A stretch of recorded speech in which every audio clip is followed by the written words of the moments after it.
Daily, jesteś, Halo. żyjesz? Zniknęła, No no. nie, no, dopadli ją. O, leci banger.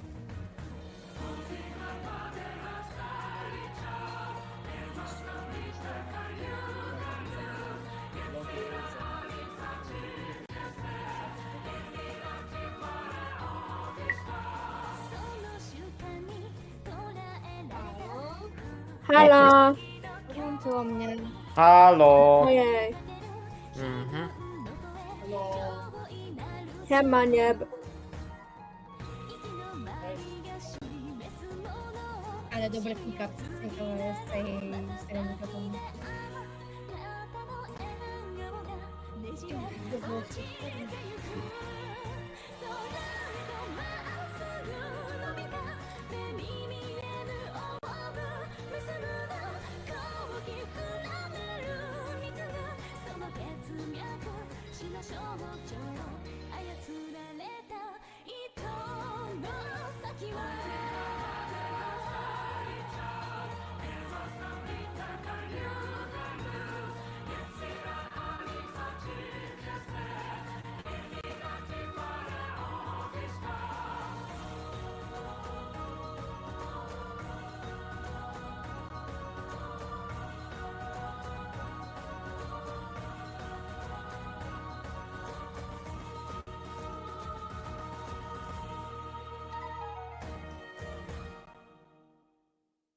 Let's go! Dobra, no to lecimy.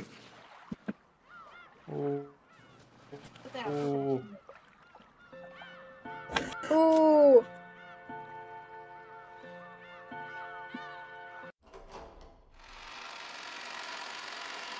To na pewno był dobry?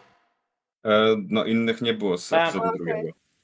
Ta najpóźniejsza data.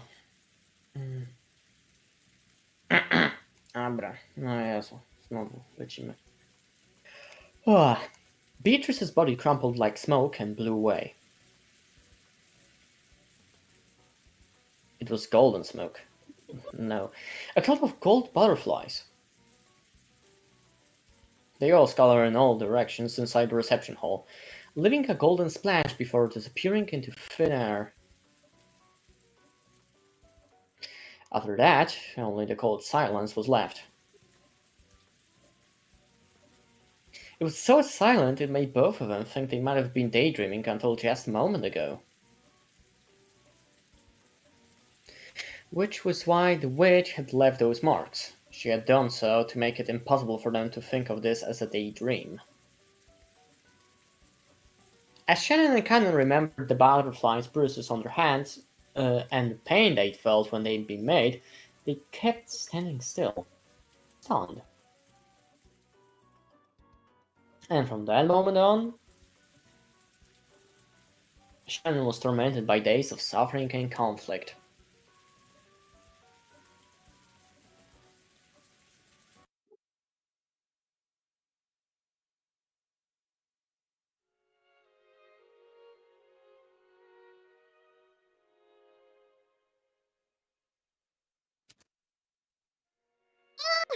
What do you mean? Separate rooms? So wait, Yeah. you and George Nissan stayed in different rooms on purpose? Jest. A czekaj, kto w końcu grał Shannon? Ostatnio ja. No Bro, faktycznie, forget. tak. Yes. Is it really so strange? O Jezu, jaka różnica, niektóry. Pożyczyłem mikrofon. Wow. Słychać.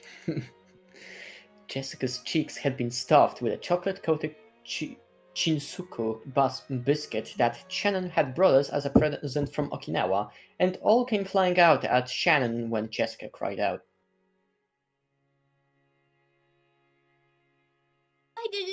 Did you even go on a trip to Okinawa? You were even alone with George Nissan. Well, he said that there was a huge aquarium in Okinawa and invited me to go. And I like fish and stuff. Ja też lubię fish. That not the point. We Fish. were talking I about am the just happy a guy fish. and the girl going on an overnight trip, right? And you're saying there weren't even any huge hugs and kisses?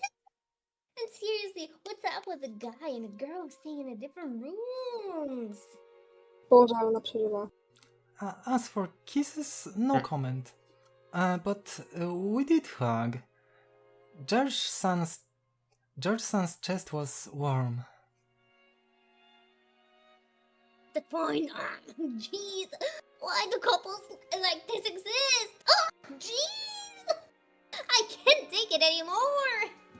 Ona umrze zaraz. Not hot enough for her. Ona żyje dla dramy. To chyba normalne tam u nich w rodzinie. No. From Shannon's point of view, it was an incredibly happy trip for various reasons, but it looked like Jessica found their pace to be pretty irritating.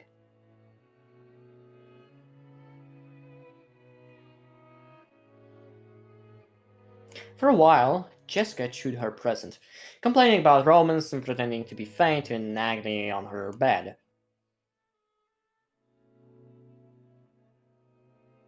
Shannon and George had chosen to go to Okinawa because there was a huge aquarium there. They did this because an aquarium had given them the opportunity to start going out. Since their relationship had started at an aquarium, having their first overnight trip to be to an aquarium must have held some commemorative value.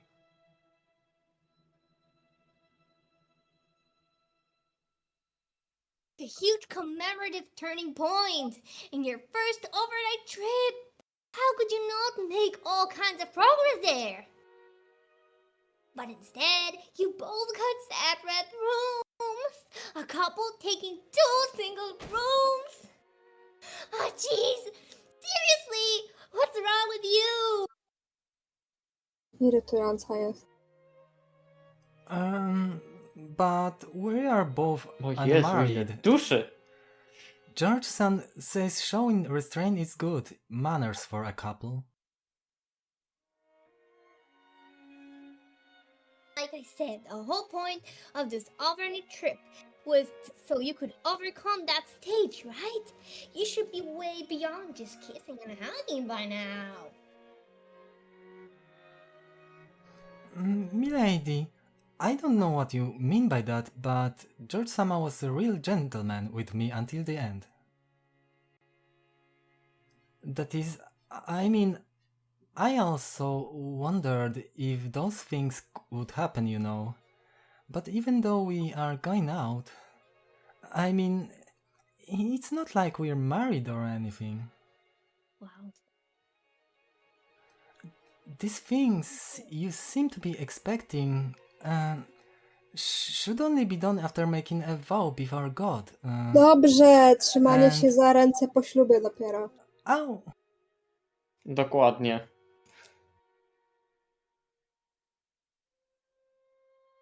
Shannon dobrze mówi. Ja teraz.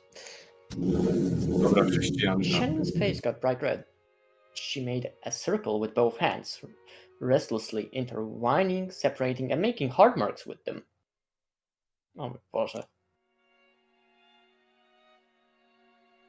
Apparently, the dramatic progress Jessica had looked forward to hadn't happened, but it seemed to have been a very important experience for Shannon in her own way. In the end, whether Jessica was jealous of Shannon or made fun of her, it didn't change the fact that Shannon had a huge leader on her.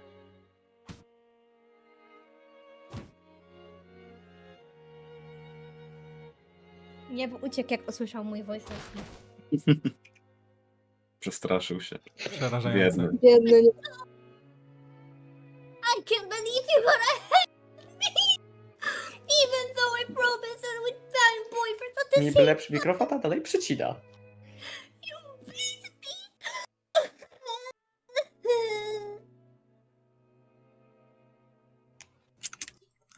You're a wonderful person, my milady.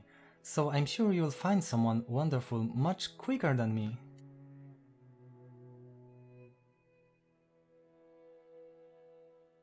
Don't try to console me. Shannon, you traitor. You don't. Shut up!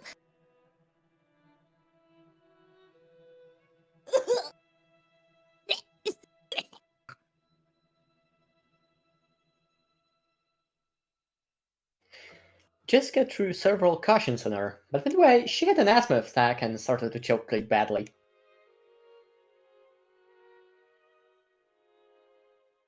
Shannon hurriedly ran over to a nearby side table and started searching around on top of it.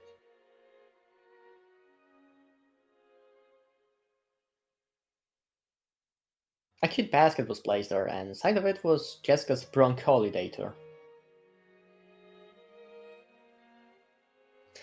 Shannon picked it up and handed it over to Jessica. Jessica's asthma attacks always came suddenly, so that she always needed to carry this medicine around.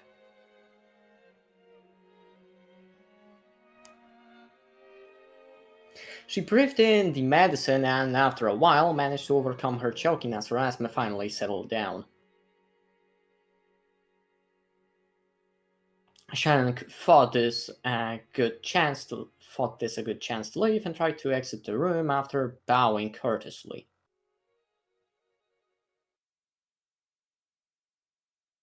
As she did, one more small caution came flying and hit Shannon on the head. She noticed that Jessica was on the verge of crying, half of her face buried in her last and favorite caution. That face was red and meek. Milady?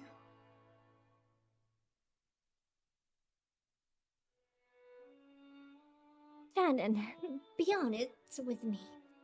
Is my hairdo and stuff weird? What are you saying? I think your hair is very beautiful. Then are my eyes strange? Or maybe my nose? Or is it the way I talk after all? Is that why I can't get a boyfriend? Of course not. Milady, you are wonderful enough as you are. And I think your charm will keep on increasing more and more from now on.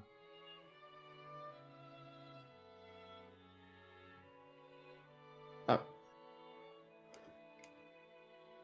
The only one who can find a boyfriend. Sako and Hina managed to get boyfriends, but only I can't. Is it because I don't have any charm after all? You know, everyone says they bring their boyfriends to the culture festival. And I was so sure I'd have a boyfriend before then. So I started bragging. There's no way I get a boyfriend. I'm the only one. Dziwne, że rodzice jeszcze nikogo jej nie znaleźli. Bez kitu. No właśnie. Bardzo dziwne.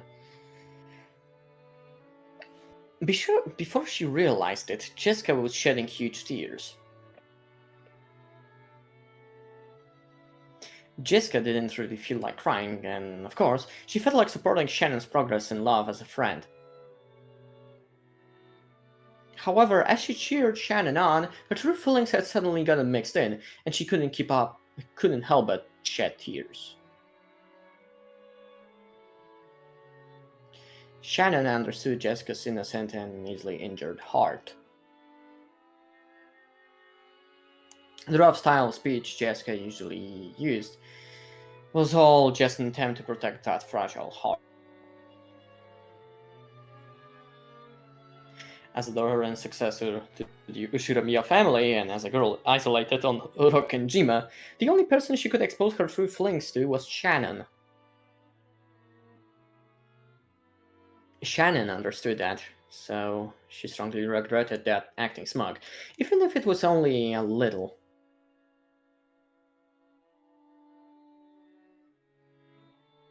Sorry, I am so weird crying like this. Sorry.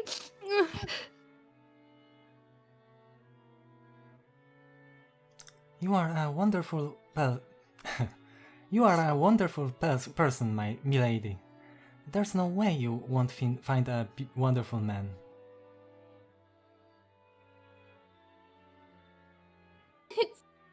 It's about time, right? If you don't go quickly, Genji-san and Mom will get mad. I'm just fine, so hurry up. Sorry for crying like this. I'm such a moron.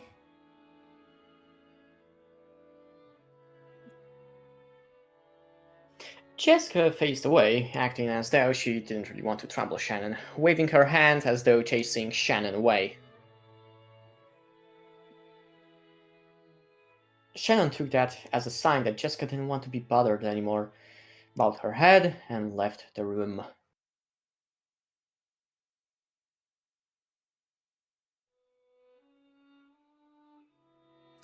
When Shannon's footsteps disappeared into the distance, Jessica lay down on her head, still hugging a cushion. Her expression was still meek, with tears in her eyes, but for the first time in a long time, she had a very, very quiet and honest conversation with her heart.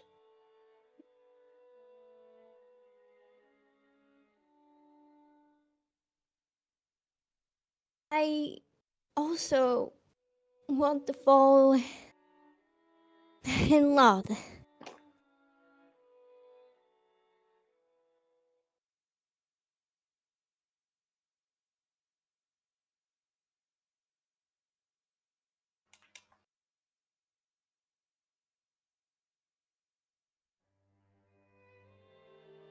As Shannon happily watered the flower beds in the garden, she sensed someone's presence. She turned around, thinking that if one of the family had come to visit, she must greet them. But what she saw was that witch. Beatrice-sama?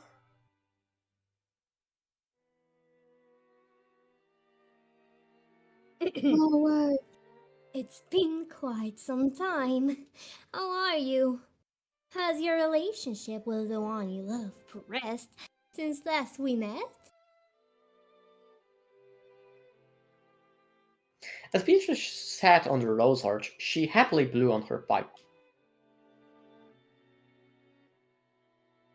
Sitting in a place like that would crush the roses, and it might have been dangerous if the arch fell over.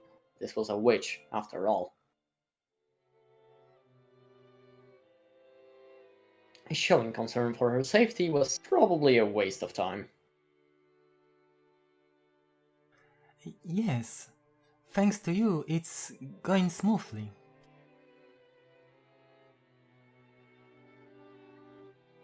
Naturally, the effects of my magic are immediate. Perhaps you feel your meeting was a predetermined fate. However, that is a mistake. Don't even think fate has anything to do with it. I understand that.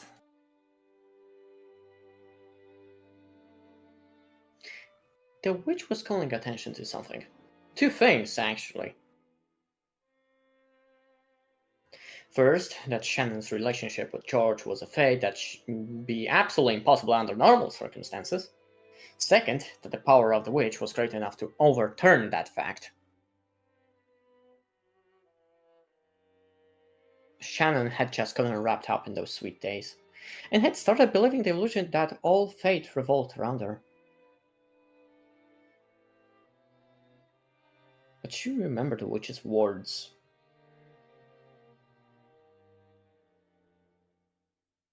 Originally, her relationship with George had been impossible. Now, it might be impossible in the future as well.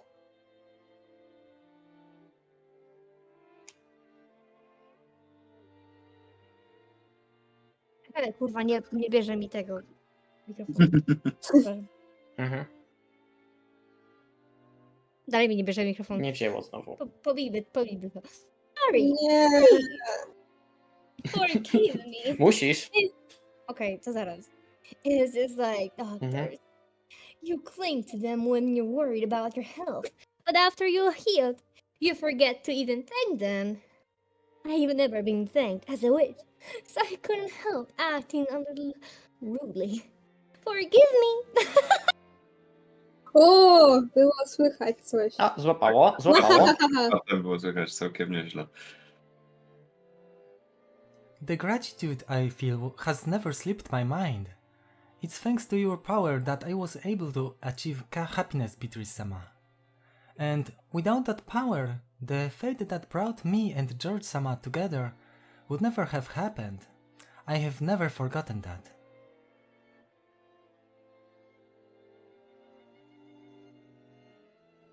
Sorry. It's not like I came here to bully you. Being rude is just a part of my personality. Do forgive me. More importantly, I heard. So, you went on a trip alone with him. I imagine it must have been quite fun. Ona jest taka dumna z siebie. Yes! It was very fun. Mhm.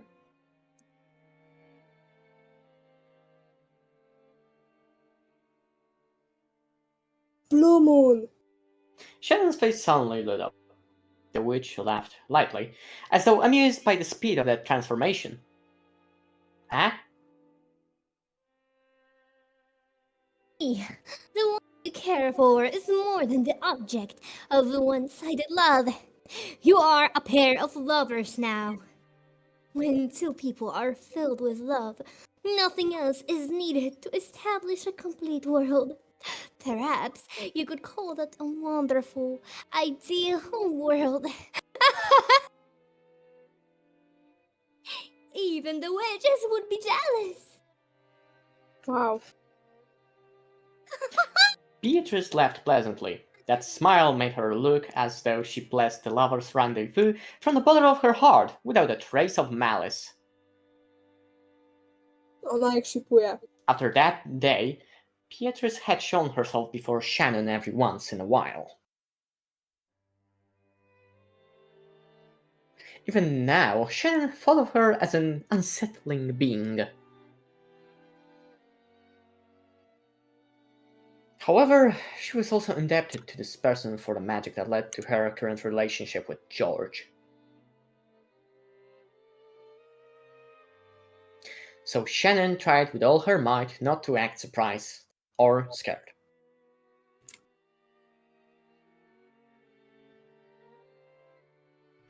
That's right. Beatrice-sama, I bought some sweets as a souvenir from our trip. Would you like to try some too? No way, prezent dla Beatrice. What? Souvenir for a witch? Ona sama jest zdziwiona. It seemed that even a witch who boasted of living for 1,000 years hadn't imagined that she'd received a souvenir from a sweet lover's trip. When she saw that surprised expression, Shannon thought of this witch as a friend for the first time. To jest syndrom sztokholmski, nie rób tego. Czyli możemy ilustrację, jak Beatrice je cukierka. Ciebie powinniśmy o to prosić. An Eastern cookie made from wheat Yes, flour what about and you? lard. To wrap that and Western chocolate is truly a blending of the Japanese and Western styles. The silk road of sweet. What? Oh, what's so funny? No, nothing. My apologies. This witch, who surely held a terrifying power, was chomping down on sweets one after another, making that sound like a squirrel stuffing walnuts into its mouth. After a while, Shannon couldn't conceal her laughter. A good meal. I should serve you some Dolce Vita from Nero one of these days. Roses are the symbol of eternal love. I believe a rose Dolce would be appropriate for you now. The witch was in a great mood, fully enjoying modern candy. Here. I truly am grateful. I believe you've done more than enough for me already, so I'm returning this. The thing Shannon had softly set on the table was a gold-colored balefried brooch. There is no need to return it. If you continue holding that, your relationship should remain firm in perpetuity.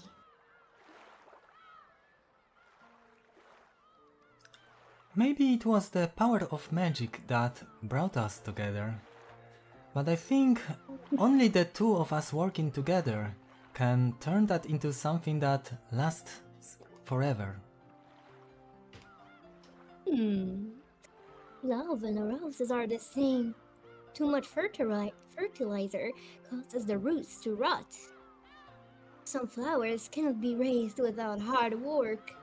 In that case, do as you wish.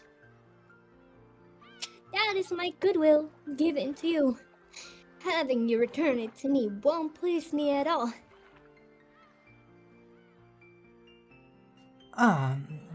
My apologies.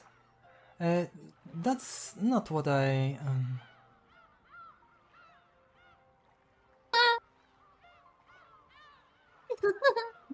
No harm has been done. That brooch is already yours. If you treasure the proof of our friendship, it would indeed bring me some comfort. You might hold on it and gain its benefits. Or you might keep it in a box. If you wish, you might even give it to another who's worrying about love. Or you could simply treasure it. Of course, it would pain my heart if you wasted it. According to Beatrice, she had appeared several times in the past in response to a person's summons, to give them some toll imbued with magical power. However, when most people used that power to resolve their worries, they quickly grew unsettled by it, forgot their former gratitude, and threw away the tools they had been given with disgust.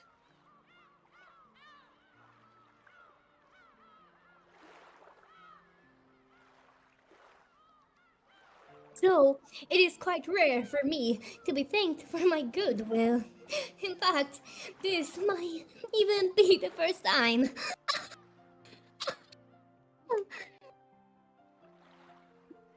The witch laughed heartedly, but looked like a sad laugh in Shannon's eyes. She herself had been like that in the past. No, maybe she was still like that now. Beatrice was definitely a witch with a strange and terrifying power. Most people probably wouldn't want to stick around her if they could help it. Surely, even those who had relied on that strange power sometimes felt fear rather than gratitude as a result. It must have deeply hurt the witch to have that happen over and over. Since the time she had started thinking that way, Shannon had tried to stop being frightened of Beatrice. This was surely something that had tormented the witch for over 1,000 years. Maybe she really liked those sweets. Beatrice, who normally spoke abusively, praised the black tea that Shannon served her and looked to be in remarkably high spirits.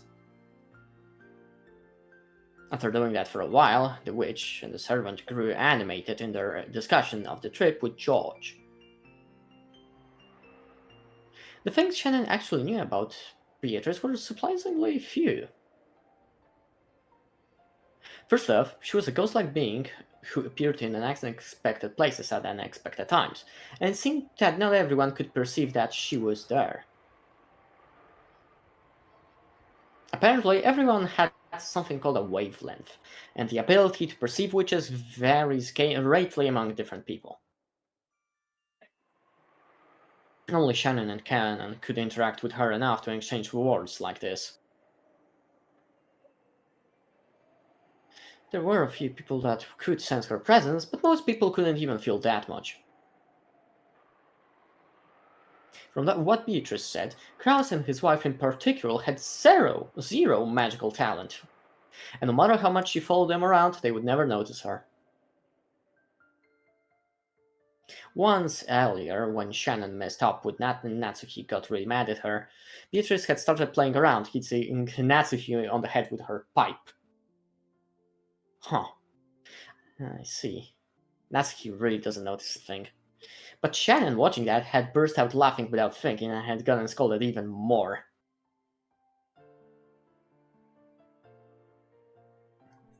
Then, what about the master? I hear he's been doing some research in magic, so I'm sure he'll be able to notice you, Beatrice-sama.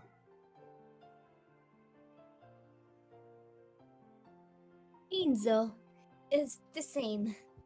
He also has a pitiful lack of magical talent. It's the blood. He has so little talent that I pity him.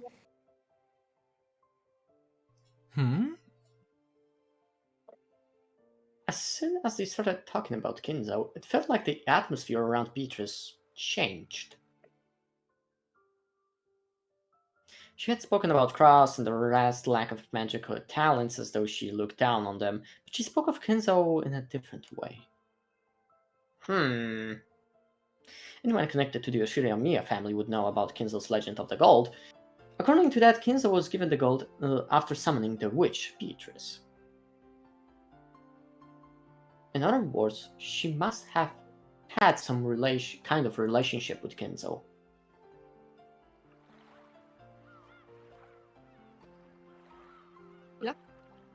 That is because he succeeded despite having not even a scrap of talent. He kept studying by himself like a mad and managed to become a magician. And that's something really incredible, right? Indeed. The witch, who usually looked down on people, was uncharacteristically offering her praise. While she lambasted him by saying he had no talent, she praised his efforts. And then, the master summoned Beatrice-sama with the power of magic. Indeed. Well, I only answered the summons on a whim. After all, in this period where magic has long been denied, there was a man who is without a scrap of talent, yet so desperate to succeed. I thought I'd drop by and poke some fun at him. And that's when my luck ran out.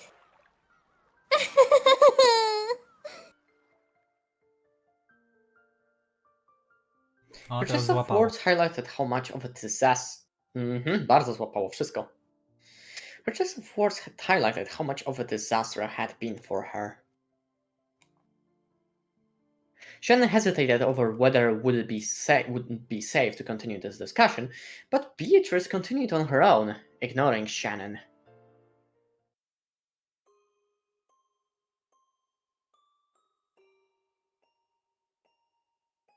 After all, his contract did have a proper format and set of rules. The various procedures were mixed up, but, well, in deference to his enthusiasm, I graciously accepted his contract. Then I gave him a mountain of gold. And then the master used that gold and succeeded in business, and grew his wealth into what it is today.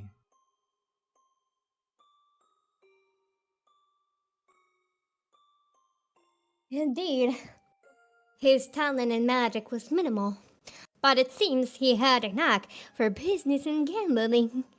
Or perhaps it was due to the bravery and madness that led him to risk everything on the resourceable bet. Madness sometimes acts as a magical power.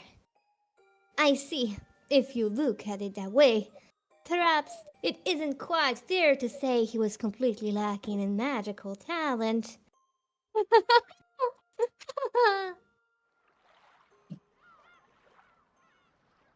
Shannon felt like she was daydreaming. While everyone in the Ushinomiya family knew the story of how Kinzo idolized black magic, summoned the witch, and received the gold, in actuality, it was all rambling that no one believed in. And now Shannon was having this story confirmed by the witch herself. She felt a little flustered by this incredible secret that only she knew. Once Kindle gained his vast fortune, he could realize every dream that could be satisfied by objects unobtainable in the human world. And in the end, he searched for the truth of this world. The truth of this world? The single element that makes up the world. Kinzo, who had gained everything once he can obtain the human world, searched for that, the final desire humans seek.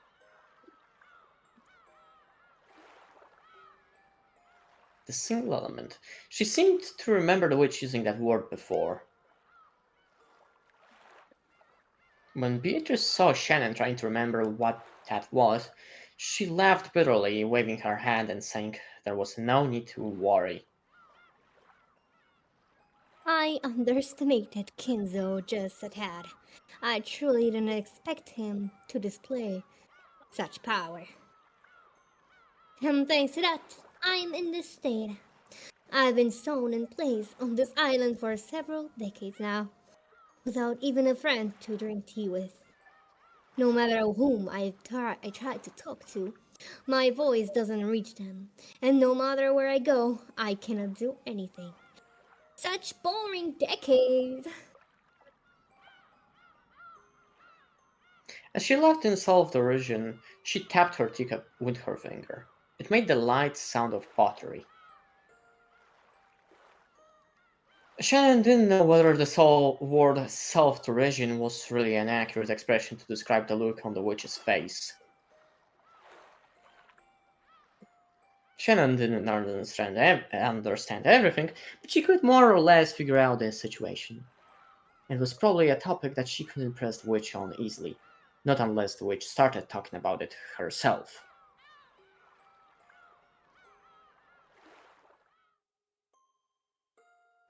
To sum up everything she had said up until now, Beatrice, who had been summoned by Kinzao's magic, could not leave this island for some reason, and she had lost her power and her form, living her days in boredom.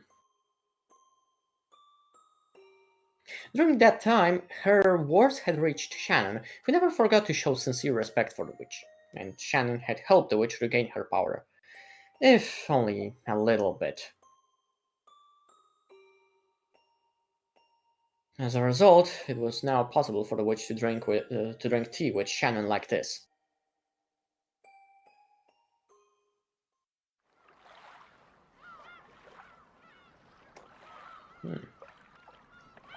Beatrice-sama, what in the world was that mirror you told me to break?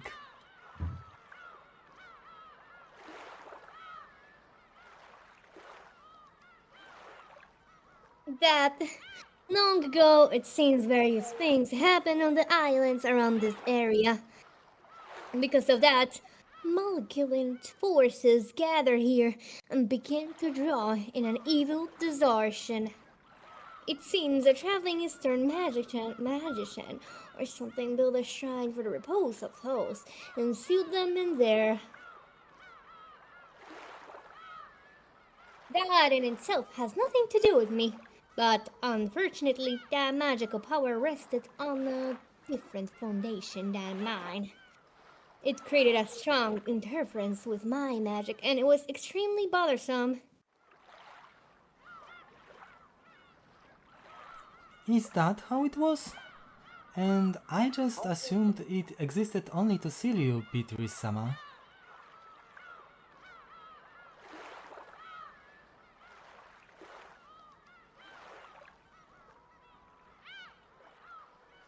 was no its target, but it was a divine mirror. As a result, my powers was sealed away. Use food as an example. Maybe it would go something like this.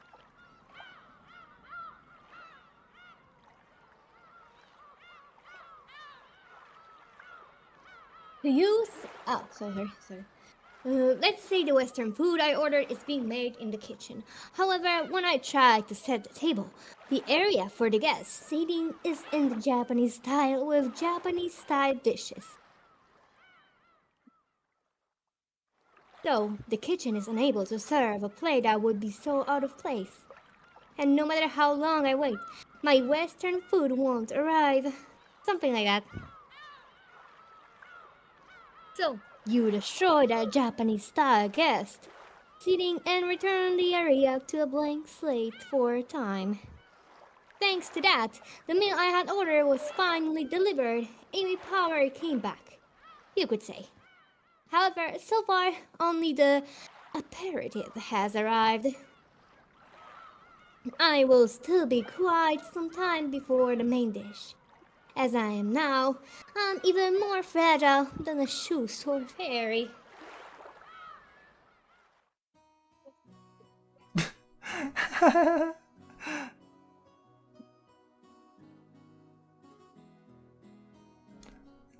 Nothing. Czemu ona powiedziała mu? Mu. I just thought your metaphor was pretty funny. I never would have thought to use a story about food as a metaphor for magic.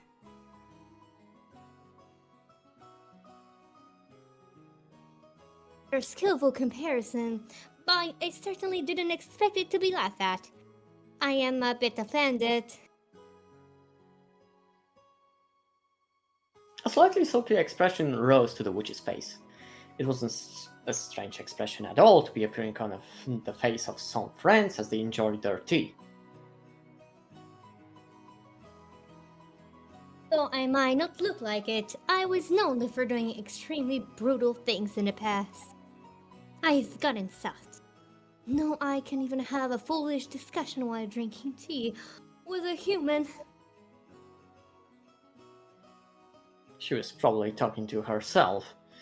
As Beatrice gazed at the seabirds tracing the horizon, she put her tea to her lips again. The clouds have come out. When the ocean loses its brilliance, it's nothing more than a grey puddle. You think so? I think the ocean is a beautiful deep blue, even when it gets cloudy.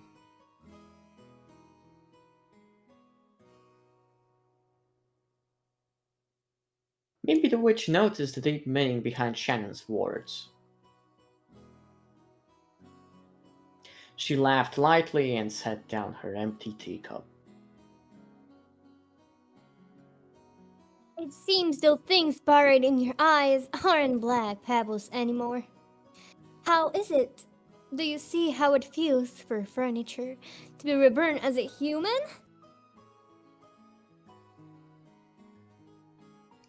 Yes, I never knew the world was this kind.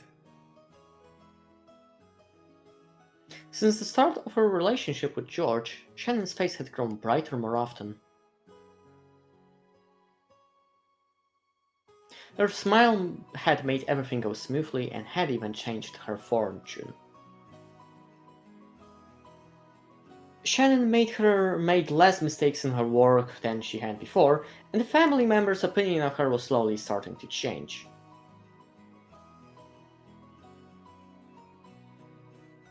Just the other day, she had been surprised with Kraus, who rarely exchanged words with her, had suddenly started talking to her.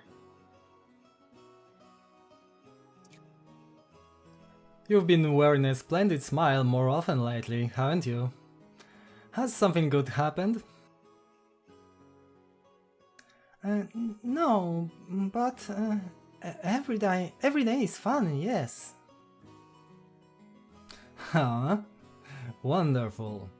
It goes without saying that coffee is more delicious when powered with a smile. Could I ask for that smile once more? Yes, sir. That had become a chance for Shannon to gain confidence in herself.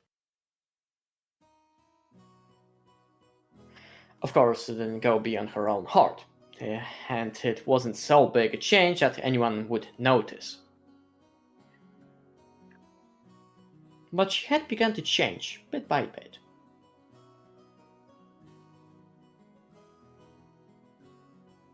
Shannon understood it clearly. Knowing love was the same as gaining a soul. The same as being reborn, from furniture into a human. There was absolutely nothing mistaken in Beatrice's words. By knowing love, Shannon had learned what it was to be human.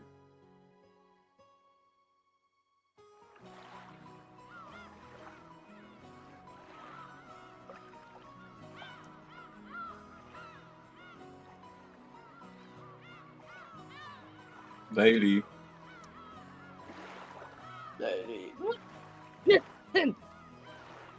These have been unusual snacks.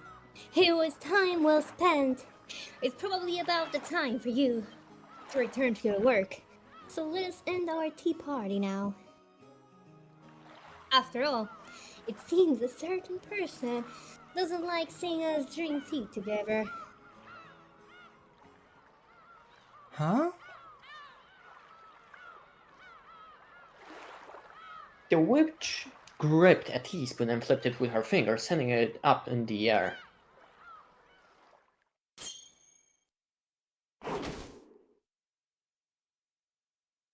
After that, it was launched by the fingers of some invisible person and flew straight into a nearby bush. Canon, co ty robisz? The bush shook violently and Canon came out.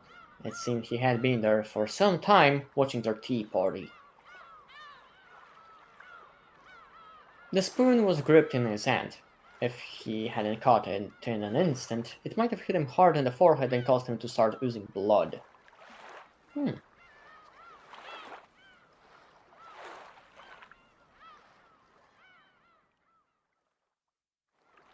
Za chwilę. A, proszę jeszcze raz. A! Na luzie. Nie śpiesz się. Ty też łapałaś Spokojnie. lecącą w ciebie łyżkę? Prawie. Patelnie. Co się dzieje w waszym domu? Łapałaś Ja patelnię. robię ja robię placki cały czas. Cały czas robię placki. Do not worry. Our tea party is over now, Canon. How long were you there? If you had called to us, I'd have powered you some tea too.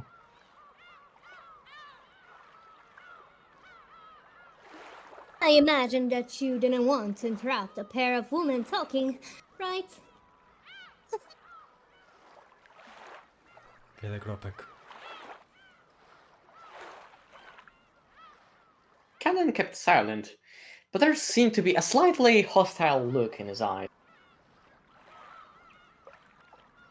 On the outside, he acted with respect, but unlike Shannon, Canon did not trust the witch.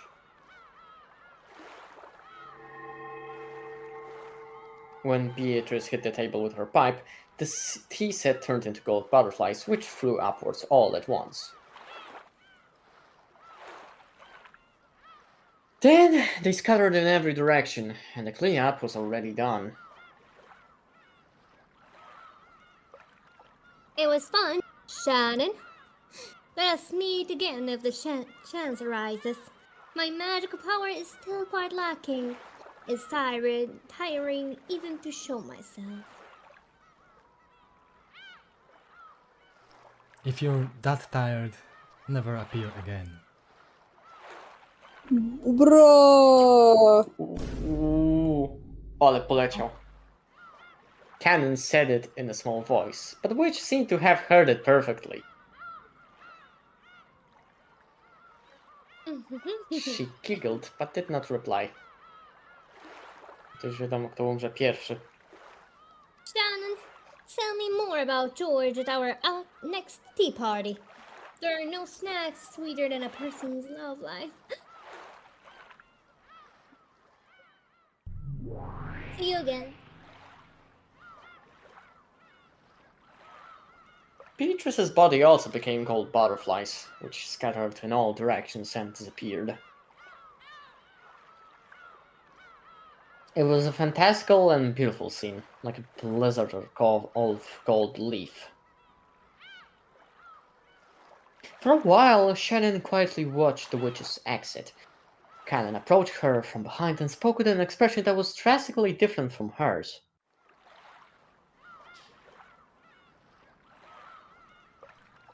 Nesan, didn't I tell you to stay away from her? Beatrice-sama isn't that bad of a person. Yes, she might be a little shady, but... The fact that only we can see her is suspicious enough. That thing isn't human. Who knows what she might be planning? Kanon-kun, I think that's a little rude.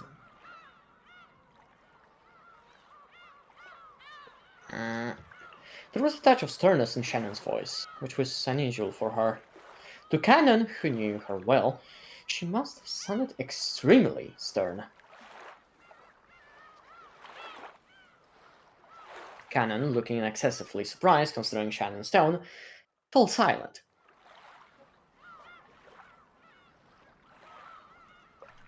It's true that Beatrice-sama is different from humans. She has a terrifying power, so I think it's right for us to fear and respect her. Still, I think it's incredibly rude to despise her just because she isn't human.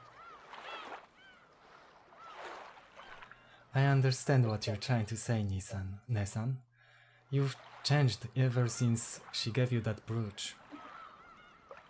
It's like you're her prisoner. She brought you and George-sama together, and now you're indebted to her. Don't say things like that.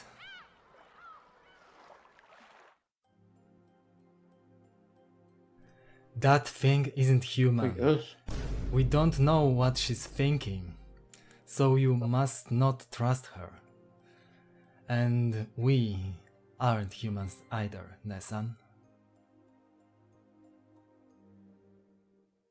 Cannon's words grew more serious. Those words probably gouged at Shannon's heart. She bit her lower lip and hung her head. We are furniture. Even if we receive names and are treated as humans, that won't change the manner of our birth.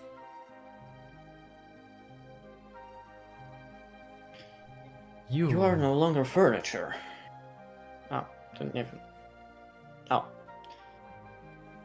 Those words Beatrice had given her, which made her happiest, floated through Shannon's mind.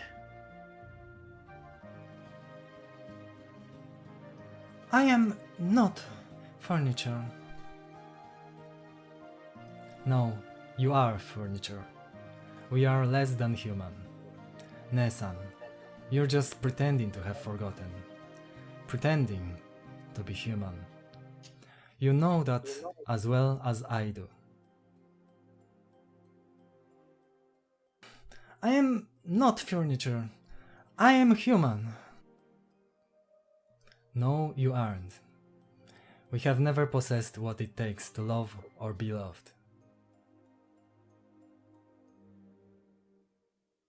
Cannon's criticisms seemed to have shifted away from Shannon's meetings with the witch. Shannon picked up on that quickly.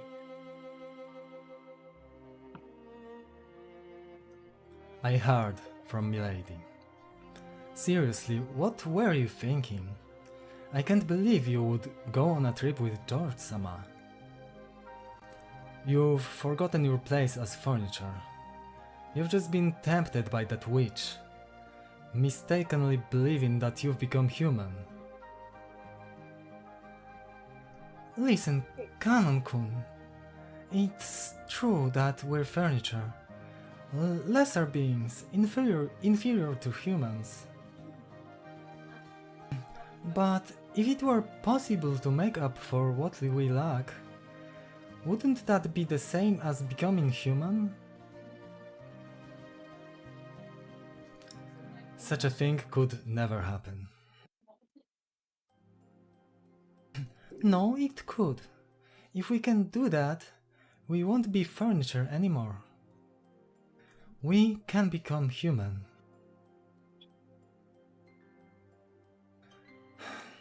Ridiculous. As if you could ever do such a thing. Cannon spat those words out, but it saw weakly and turned away. He was probably giving up. After all the suffering he'd gone on during those days he'd lived as furniture, his heart was firmly sealed.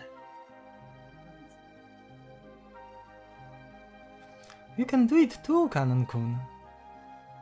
You can become a normal human. Stop it.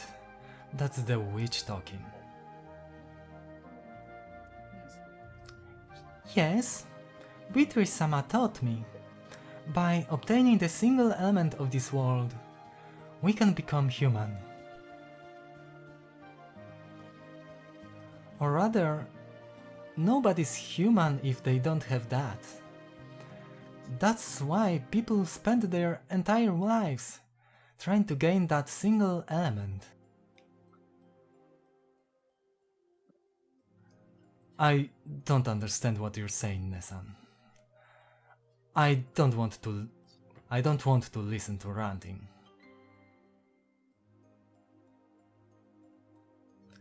Then I'll teach it in a way even you can understand. Look, see what I'm pointing at?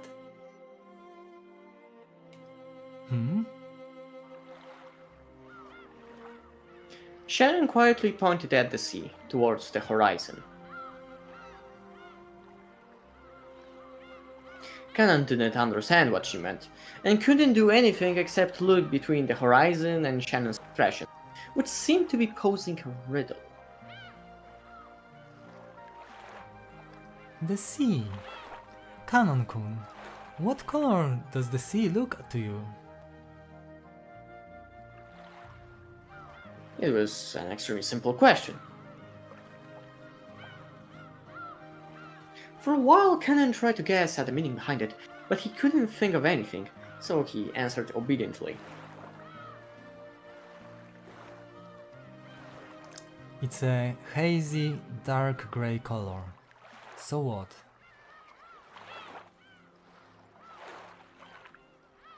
Objectively speaking, the sea laid out beneath a cloudy sky could probably be described best by Cannon's words. But as Shannon closed her eyes and smiled, she shook her head slightly. It looks deep blue to me. Is that what you mean? Like how Japanese people use the word blue to refer to a green traffic light? No, the sea is deep blue. If I understand and you don't, then that's the difference between us. Cannon bit his lower lip and was silent for a while.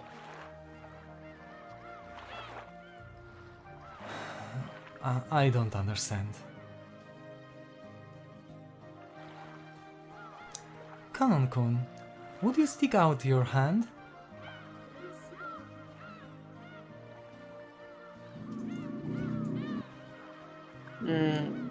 As Cannon was taken aback, unable to understand what she was saying, she took his arm and opened the palm of his hand. Shannon softly said something there.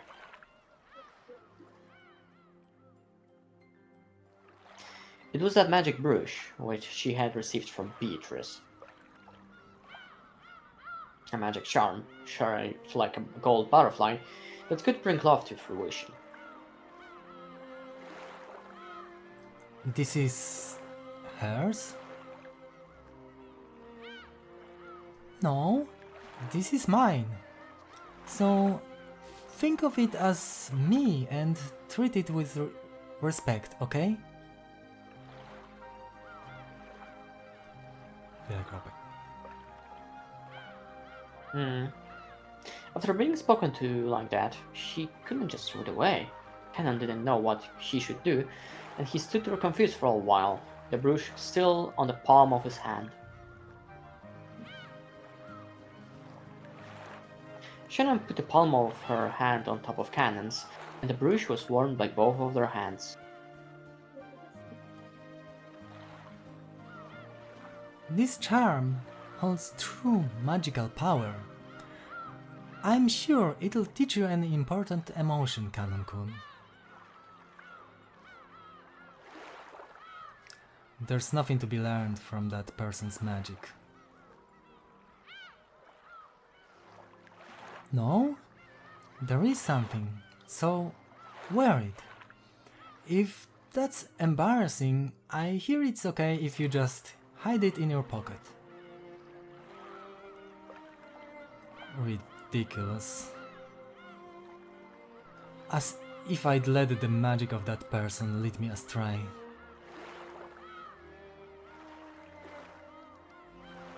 Even as he said that, Cannon couldn't be cold-hearted towards something Shannon was urging him to take.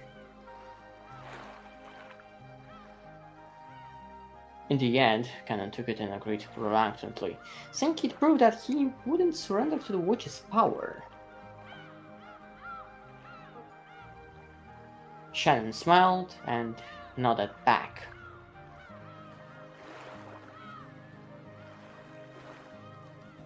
I'm sure you'll be able to learn something important from it. And I'm sure you can become human.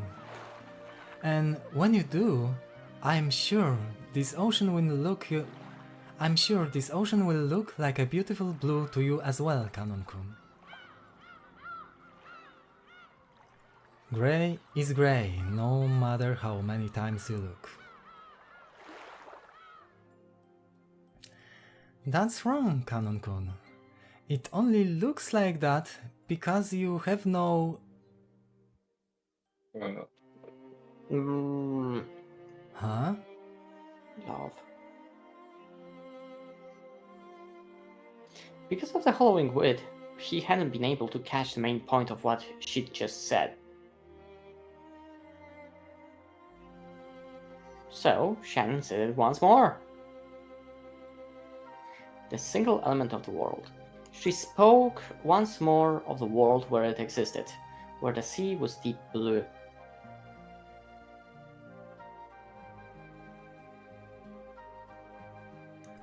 I am sure you'll be able to see a deep blue ocean too. After all...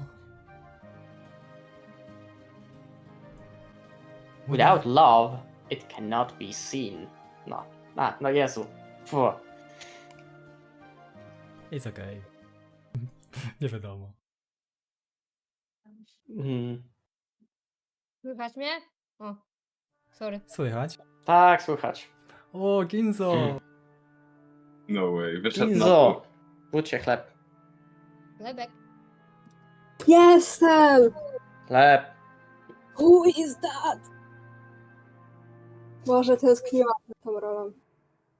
It is canon, master. On nie widzi na oczy? Nie, on po prostu Nie, jest ślepy. raz na rok widzi słońce i dlatego musi zamknięte oczy mieć.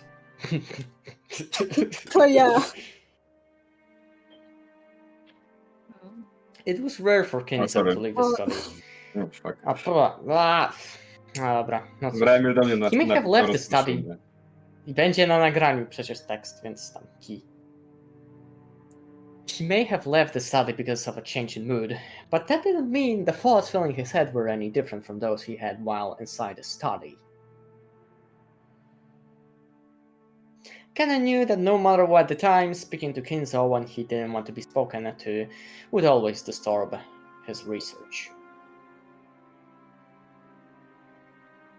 It's cloudy out there. Will it get worse? Yes.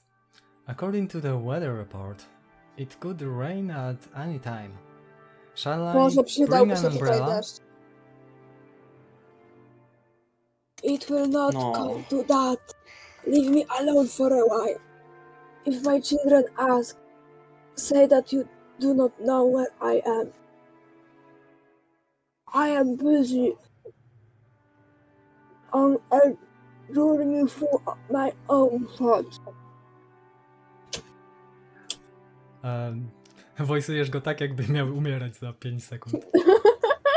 No ale było, że on umiera. No w sumie tak, umiera. ale... Ty, oczy otworzył. Wow. Mhm. Nie Certainly. wiem jak inaczej zrobić głos chłopa. Mhm. Nie no, jest okej, jest okej. Hmm. Certainly. Then, if you would excuse me.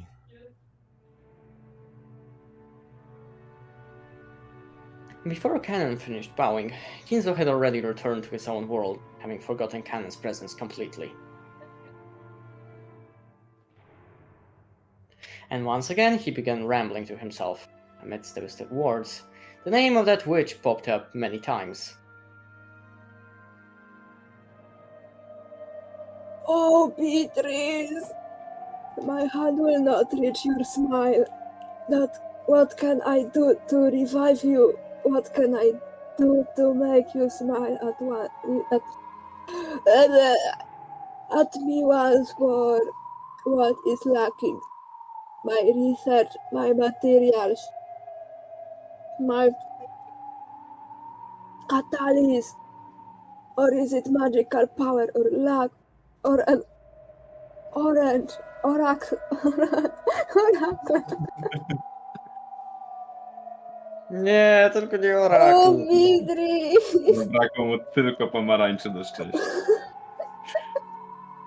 What can I do to see your smile? Yeah, face one more time. Ooh!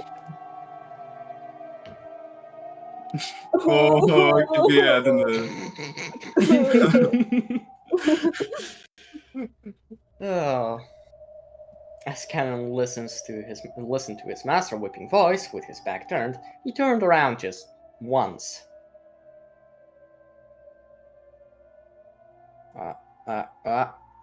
No. When he did, right behind his isolated old master was the shadow of a person who shouldn't have been there. Uh-oh. Beatrice!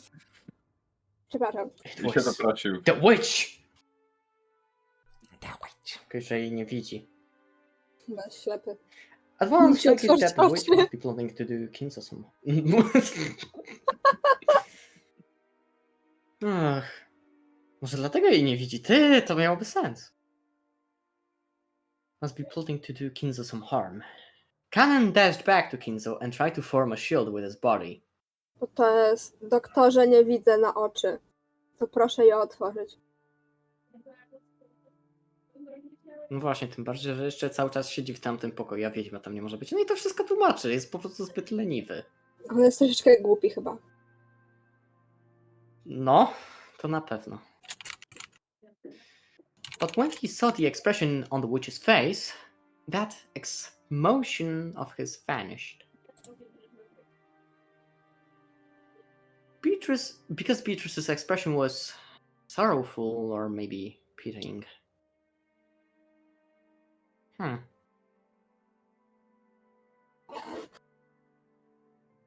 Daily.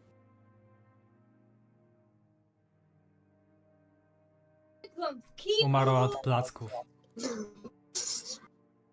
You No nie, fool, no. Kinzo. Can't you see me, even though I'm here? Right behind Kinzo, as he repeated the witch's name over and over, desiring to be reunited with her more than anything else, was the witch herself. And yet, Kinzo didn't notice anything. When Beatrice tried to rest her hand on his shoulder, he didn't notice.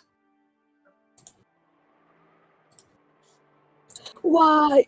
Why does my hand not reach Beatrice's smile? Is it the age of the moon? The cycle of the comet? The alignment of the planets? Tak, o to chodzi. What is lacking? What is? Beatrice? It's useless, Kinzo. Without love, it cannot be seen. Czyli on jej nie kocha. A może to ona jego?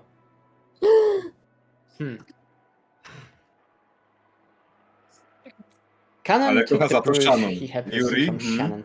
O! Zapowiada się O dobrze. nie!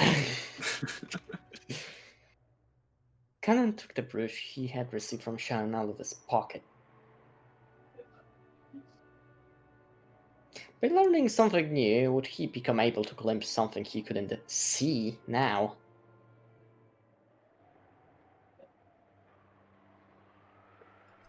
Without love, it cannot be seen.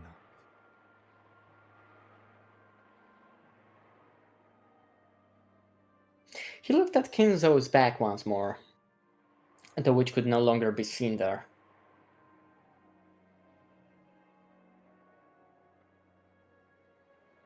Wow. O, będzie? Nie rozbili okna. Nie. Dziwne. School Culture Festival? Jest! To jest to? dobry znak. Obowiązkowe. To będzie ten moment. Hej, To będzie A w sumie pytanie, czy będzie w tej wersji? A Bo, że co? bo czytałam, że To tak! w sensie, że w wersji z Tylko, że- PS jest podmieniona muzyka. Jest podmieniona? No nie, no. Cicho bądźcie, Byle. może będzie akurat. Byle. Nie wiem, o czym mówicie. Zobaczysz. Zobaczycie. Albo nie zobaczysz, bo nie będzie. To jest największy crossover świata. No. The biggest fall event for the Ushiromiya family was the family conference in October. But to Jessica, there was another major event that came before that. The school cultural festival. Jessica liked school. To her, it was a place where she could let out the stress she'd built up from the rigid lifestyle she was forced to lead at home.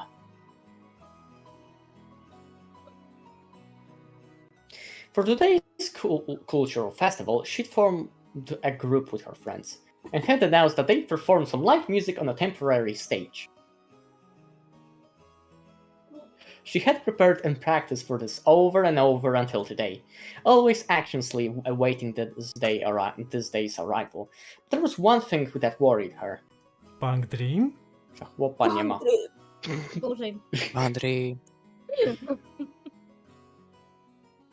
She looked at the clock. There was still a little time, but she felt uneasy. Would that person really come? Wynajęła sobie chłopa na... After taking us.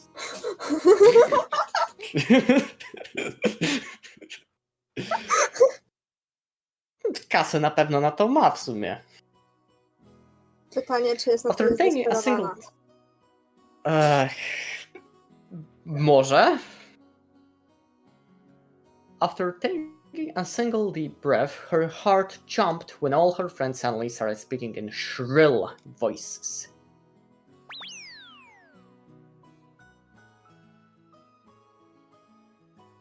To ma czytać. Nie wiem, kto ma to czytać, no właśnie. Niech, Kto niech, chce? niech baby Kto krzyczą chce? Bo- razem. O, Okej, dobra, chlebek.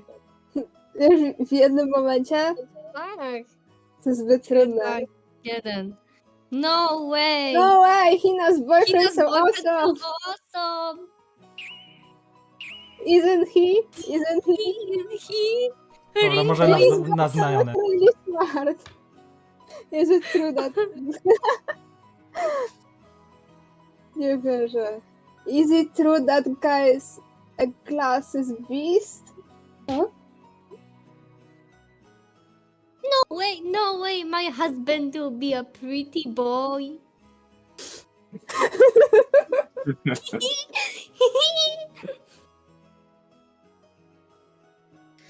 Oh.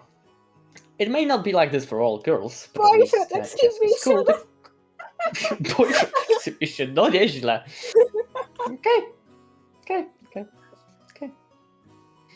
The cultural festival was basically a boyfriend exhibition.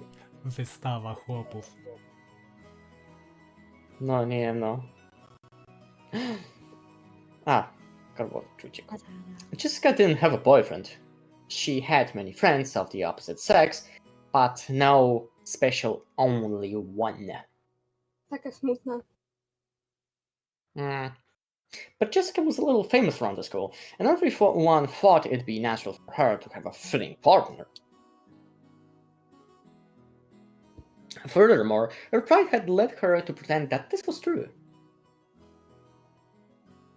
She'd somehow managed to keep them fooled until this. But for various reasons, she hadn't been able to escape this year's cultural festival.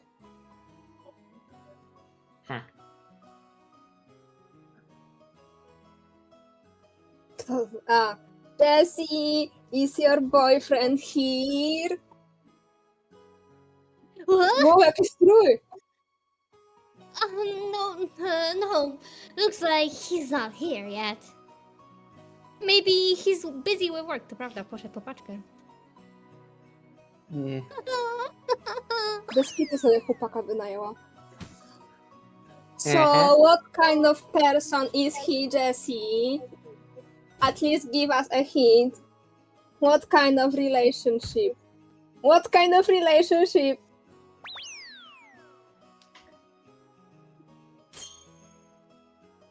Awesome. Okay.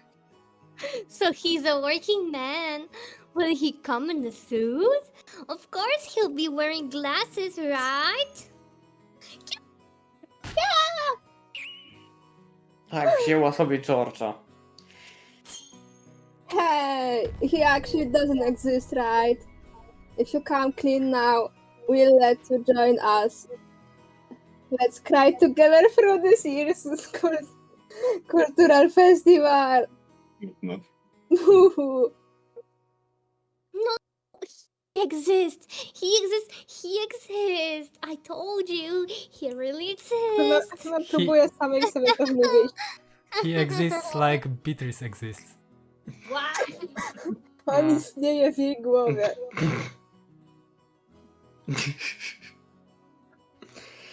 Jessica's bitter smile was covered with cold sweat.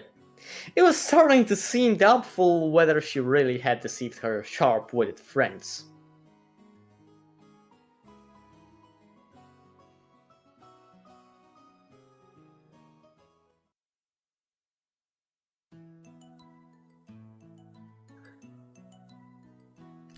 Okay, then how about making a fake boyfriend and taking him with you?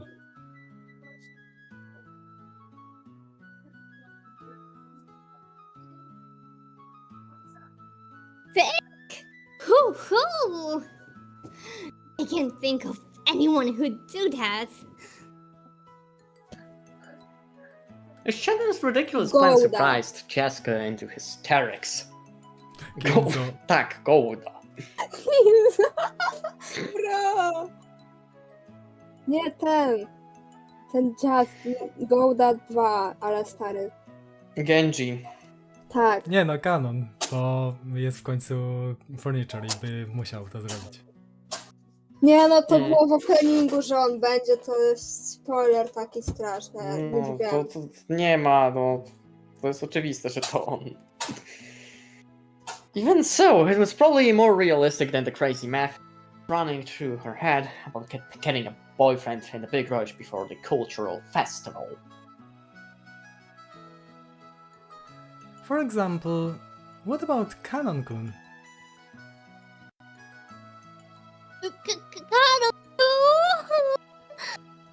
No way. No way. Anyway, I'm sure Kanan-kun has work on the day of the festival, and I don't want to bother him. Of course, I've already checked the schedule. Kanon-kun has that day off.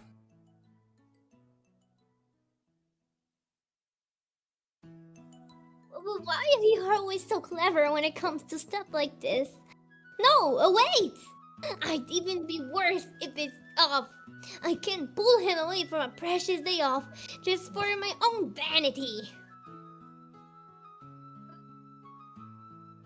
If you don't pull Kanon-kun away, he'll always be shut away by himself. So I think it would be perfect if you could drag him out of his shell. You think so? No, but I feel bad for him. Then I guess you're out of options. How about meekly confessing to everyone that you don't have a boyfriend? True, it may be terribly embarrassing, but you'd only have to endure for the short and yet long time before graduation. To a pair of lovers, there's no sweeter honey than the face of a single person with an inferiority complex.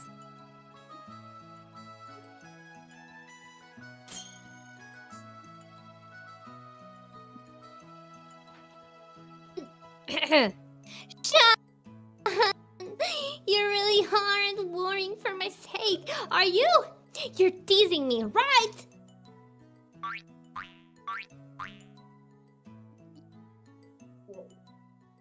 Jakieś efekty dźwiękowe. Jessica wrestled about with Shannon, her ties teary, but Shannon was unfazed, laughing with her usual smile.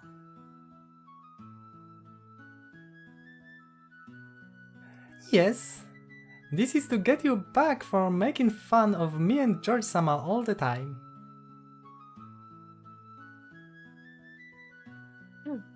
Listening to Shannon's comeback, the likes of which didn't happen even once a year, and Jessica hugged her cushion and rolled around on her bed, pretending to faint in agony.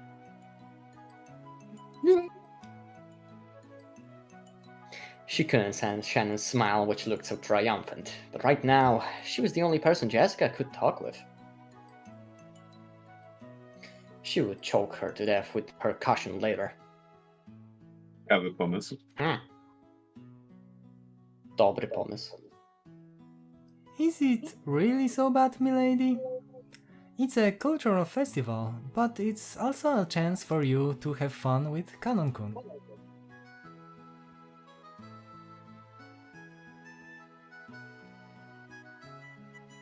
No, that might be true, but no.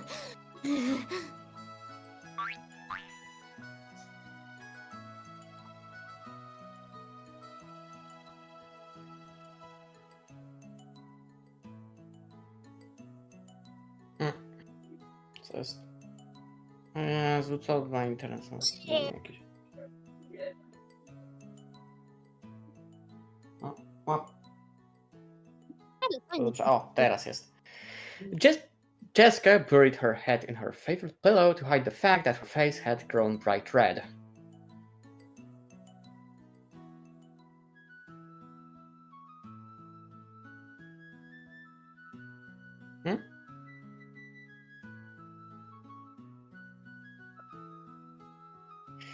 Czemu musi mnie przecinać w tych momentach? O Jezu.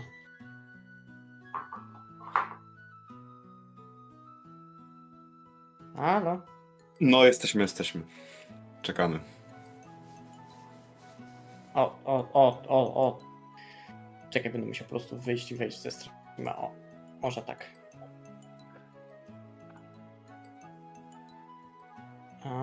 No. O, teraz jest lepiej. To ci ładuje jak The taka fingernail on drukarka. her thumb. It really was a reaction to be Było. appreciated. Co mówisz? A, bo wiedziałem, że mu się ładuje stream jak z drukarki głowej.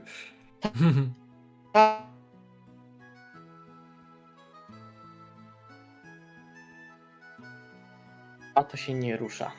Co jest? Oh. Oh. Shannon and Jessica were of about the same age, of the same sex, and friends. And they were both right in the middle of puberty.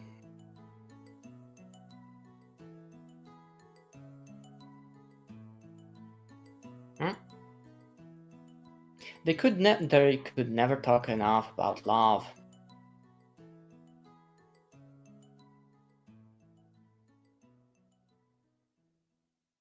That's why they could talk freely about these topics to each other. So Jessica had heard a lot about how Shannon and George's love was progressing, and Shannon had heard a lot about what type Jessica liked, what kind of man she might be interested in. Judging by Jessica's reaction, it'd probably be rude for us to go precisely into what these things were. Well, noted. However, the story won't get anywhere if we just have Jessica rolling around forever, so let's dive in. Oh, yeah. Jessica had been thinking about Cannon ever since he'd shown up. Huh.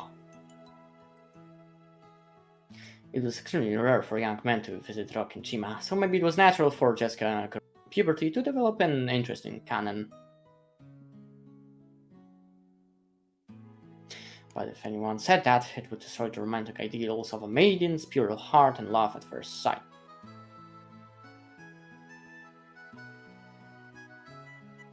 Shannon had been with Cannon a long time at the orphanage, so she'd known him since before they started working.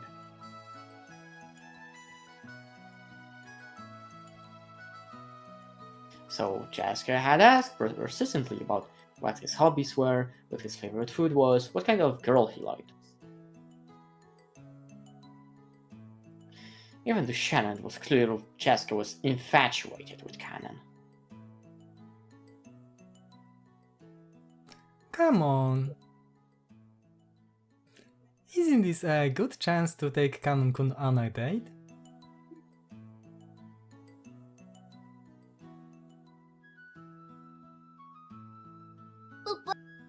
Couldn't I also have someone he likes, so wouldn't he take it badly if I made him go with me just to show off? People who aren't honest with themselves like you are... What was that word I learned from George-sama? That's right, I think it was tsundora. Apparently, they'll be all the rage in a decade or so. No tak, to 80 tam są.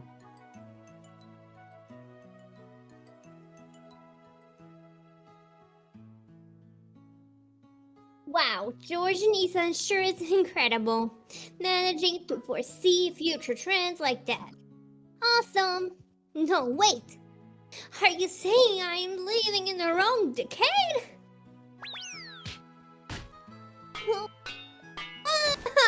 I give up! Co oni się biją teraz patelniami? Tak to Takie brzmiało. dźwięki. Mhm. No. Nie to ode mnie, sorry. It took several days of... Bijesz nieba przy okazji grając w Umineko. Znaczy, It czytając took several Umineko. days... Multitasking. No czego się spodziewasz? It took several days of wasted efforts, but in the end, Jessica agreed to the plan of having Cannon pretend to be her boyfriend.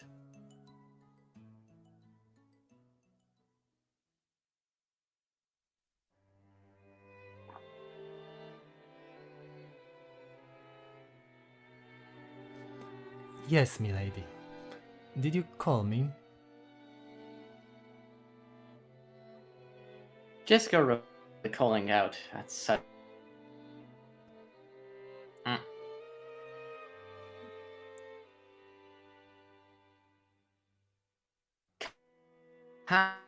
Cannon... Jezu, co jest tym razem?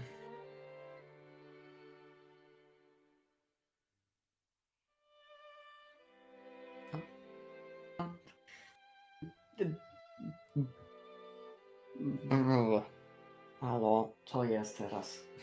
Oh, Cannon always looked sullen, but he had some bad days and some better days.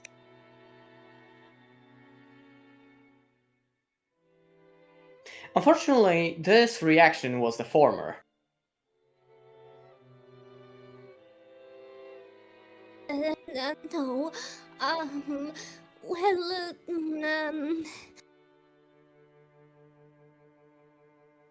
Wiele kropek. All that confidence and effort she'd built up practicing in front of a mirror all night was wiped out in about 5 seconds.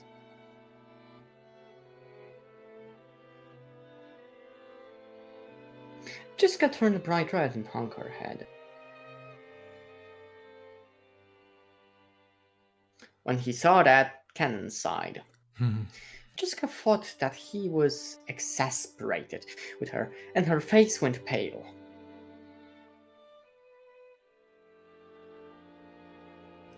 I heard from Shannon.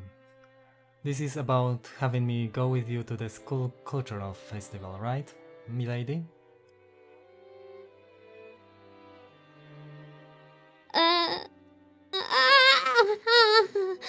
Nice one, Shannon.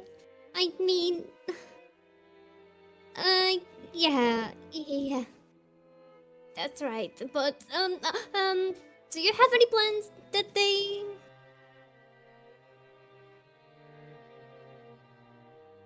I was strictly ordered by Shannon to work specially for you on that day, milady.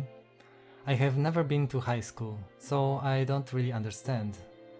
But I hear it's a place where girls can be shamed if they don't have a boy with them. And I was given special orders to see to it that the daughter of the Ushinomiya family is in no way inferior to the common people.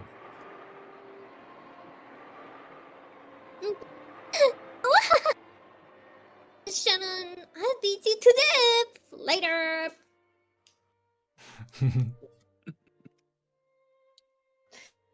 Jessica kept yelling with a strange voice and a broken smile, like a tea kettle filled with boiling water.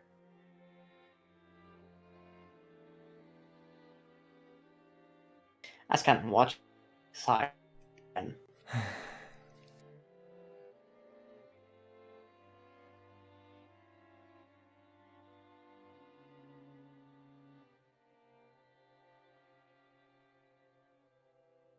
Ken was. Oj, trochę internet mu umarł chyba. O, dobra, żyje, ale... Tak. O, a. Słyszymy? Czekaj. Cannon wasn't an idiot either. He fully understood what Jessica intended by inviting him.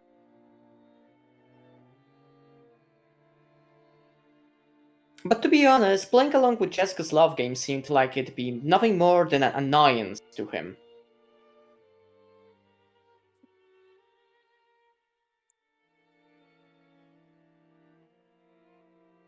However, Shannon had asked him over and over, he was deeply indebted to her. So he couldn't refuse. And that brooch was in his pocket. If this strange turn of events had been brought about by the magic power residing in this brooch. Co mówisz?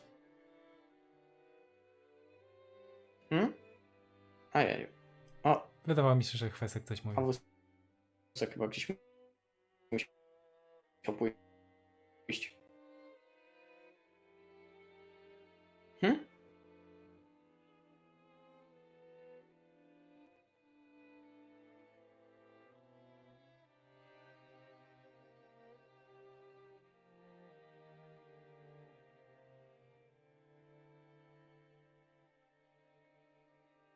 Moja siostra kupiła jakieś takie pistolety na wodę.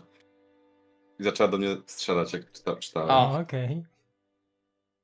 Bro, Wspaniale. to jest sabotaż Umineko. No dosłownie, ale fajne są. I jest ich 8. Czemu aż 8? Nie wiem. Najwyraźniej były tanie. Ale no, są całkiem mocne, trzeba przyznać.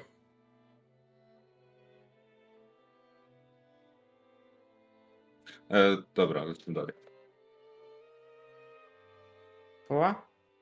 Ridiculous. But he remembered what Shannon had said to him that day. What Shannon see that I cannot? Oh.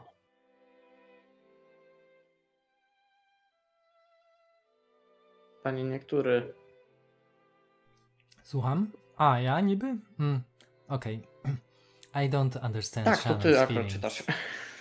We are furniture. As we could ever become anything more.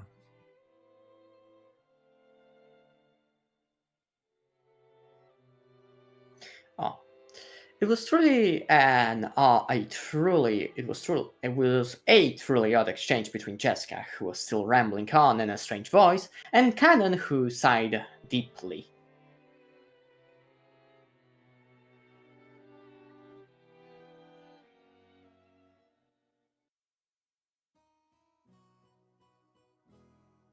Dobra, mam pomysł. Może Chweskowi damy te dziewczyny.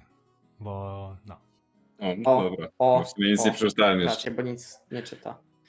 No. Jessie, someone's here. Didn't you hear?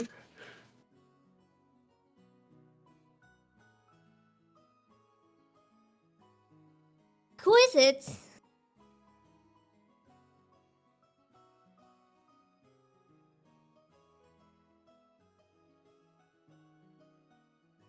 Ej, ty to akurat chyba czytasz, tak? A. Tak. My friends all gathered together. They were looking this way with hard to describe expressions, whispering to each other in small voices that weren't small anymore. My attempt to play dumb felt pretty transparent, even to me. Did I really just say sorry? Who is it? Like, I don't know who just showed up. Oh, it's useless. My mind's going blank. Jo, ale babcianko. Nie zrobiłam. Bro, co to Yo! jest strój? Oh my god! That's Jessie's boyfriend. He's so cute. Wait, he's real? No way, seriously? Jessica, you traitor! He's incredible. He's younger? I never heard he was younger. Where's Jessica's boyfriend? She really is into little kids. Okej! Okej. No tak, a on ma chyba 16 lat, no tak. Aren't you late? Ale ona nie jest w wieku Butlera, ona ma 18 lat, to nie jest aż tak dużo. Tak, ma 18. No nie jest źle. I didn't know where the entrance was. I must apologize for my tardiness. Retard.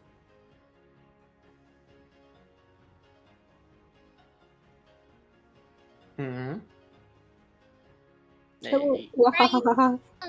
proszę That nie jeść. outfit looks pretty good on you.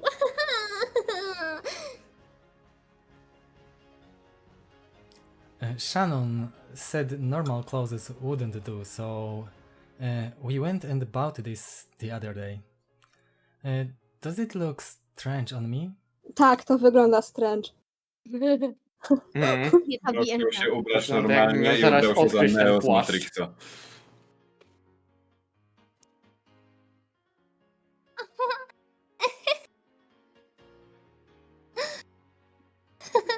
That's so true. Shannon, when I get back, I promote you to 2 levels. Level up. Wow. Mhm. It feels like everyone here is a girl. It's uncomfortable.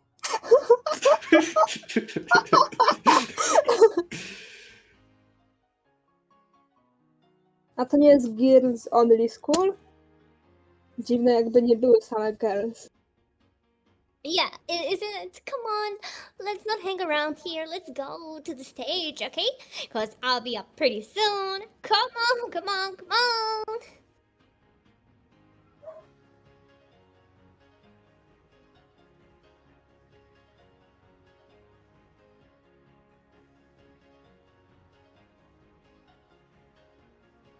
O Jezu, co jest... Zawsze, kiedy ja mam jakieś linie dialogowe, to mnie przycina. Co to mam uncomfortable? It looked like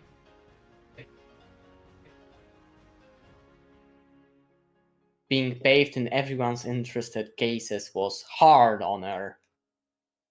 It was hard on her. When he saw Jessica's appearance, Cannon thought he might have made things difficult for her by coming.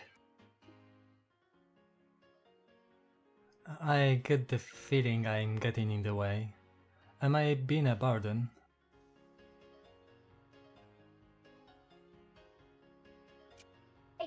You, no way!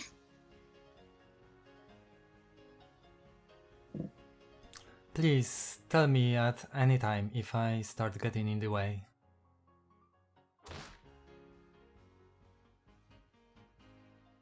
Yeah, no way. He calls himself Boku. There's no way you'd get in the way, Kanan-kun. Yeah, she calls her boyfriend Kun. What would you like me to do, milady? O Boże, zaraz tu wybuchnął. Oh my god! She makes him call her milady. Like a butler, OMG. Oh my god!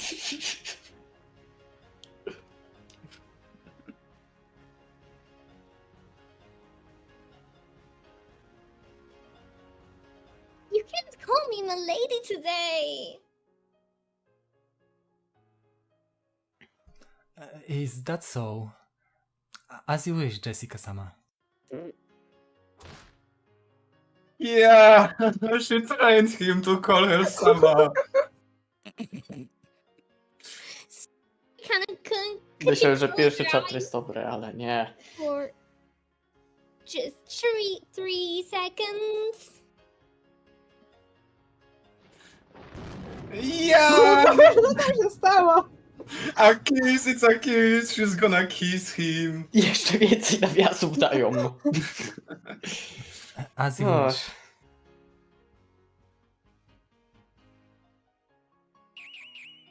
Co to był za dźwięk? Bang Dream! Co się dzieje?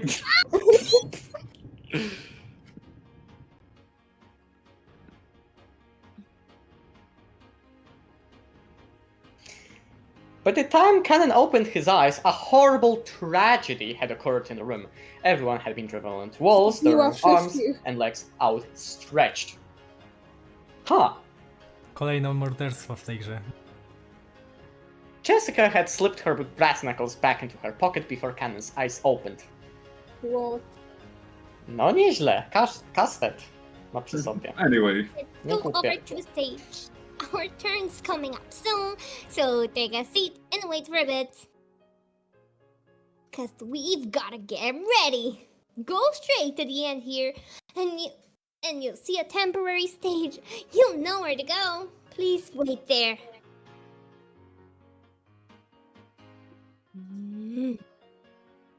She pushed Cannon's back as she seemed to be having trouble moving himself and chased him out. Tak, wchodzi na scenę. O to chodzi. Wielkopomna chwila. Even though Cannon was confused by Jessica's attitude and her panicky state, which he'd never seen before, he followed her instructions and headed in the direction she had indicated. After seeing him off with an awkward smile, Jessica slammed shut and yelled loudly. You saw that. Are you happy now? Sucks for you. Ooh, I lost the bet. I was sure Jessie didn't have a boyfriend. Are you sure that was her boyfriend? I'll bet she just abusing one of her servants, right? Bro. Wow, Jessie's boyfriend's incredible.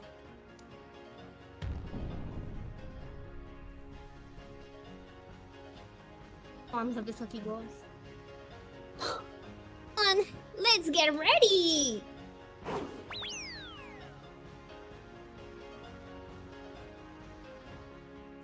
When Jessica took the brass knuckles out of her pocket again, everyone energetically returned to their tasks.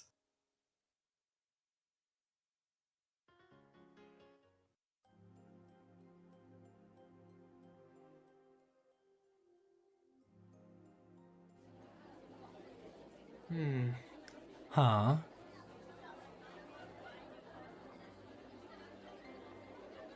Cannon went down the corridor Jessica had shown him, and ran into a temporary stage setup where the vending machines should have been. Przy tablicy? It was probably being rented by the hour by some group or club. The ones singing were student groups, but the crowd was still incredibly excited.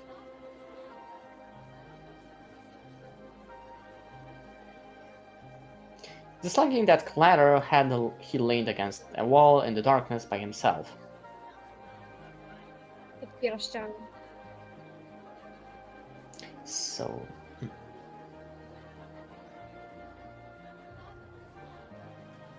So this is what they call high school. It sure is noisy. That's what Cannon thought. Then he remembered just now, acting in a way that he'd never seen before. Honestly, she was in such high spirits that alcohol might have been involved. High spirits, Unstoppable no? force. W dwóch znaczeniach. To him, remaining composed and intellectual at all times was the highest virtue. In that sense, it was very hard for Cannon to get used to the atmosphere of a school cultural festival. He had a responsibility to report everything he saw and heard to the master. So he also had to report about how Jessica had acted without restraint earlier. At the very least, it was not fitting for the daughter of the Ushirimiya family. The master, Kraus-sama, and especially Natsuki-sama, will probably be angry.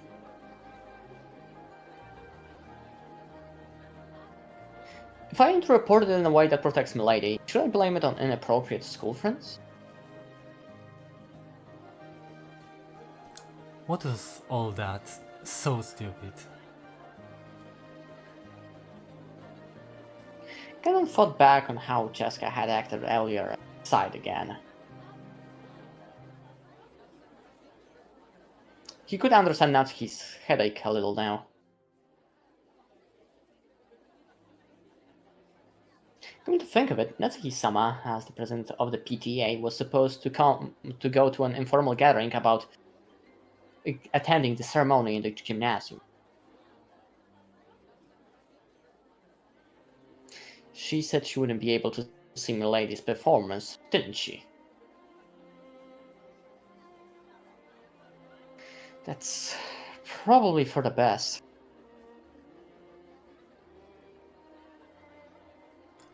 Crowds certainly are unpleasant. What in the world is going on?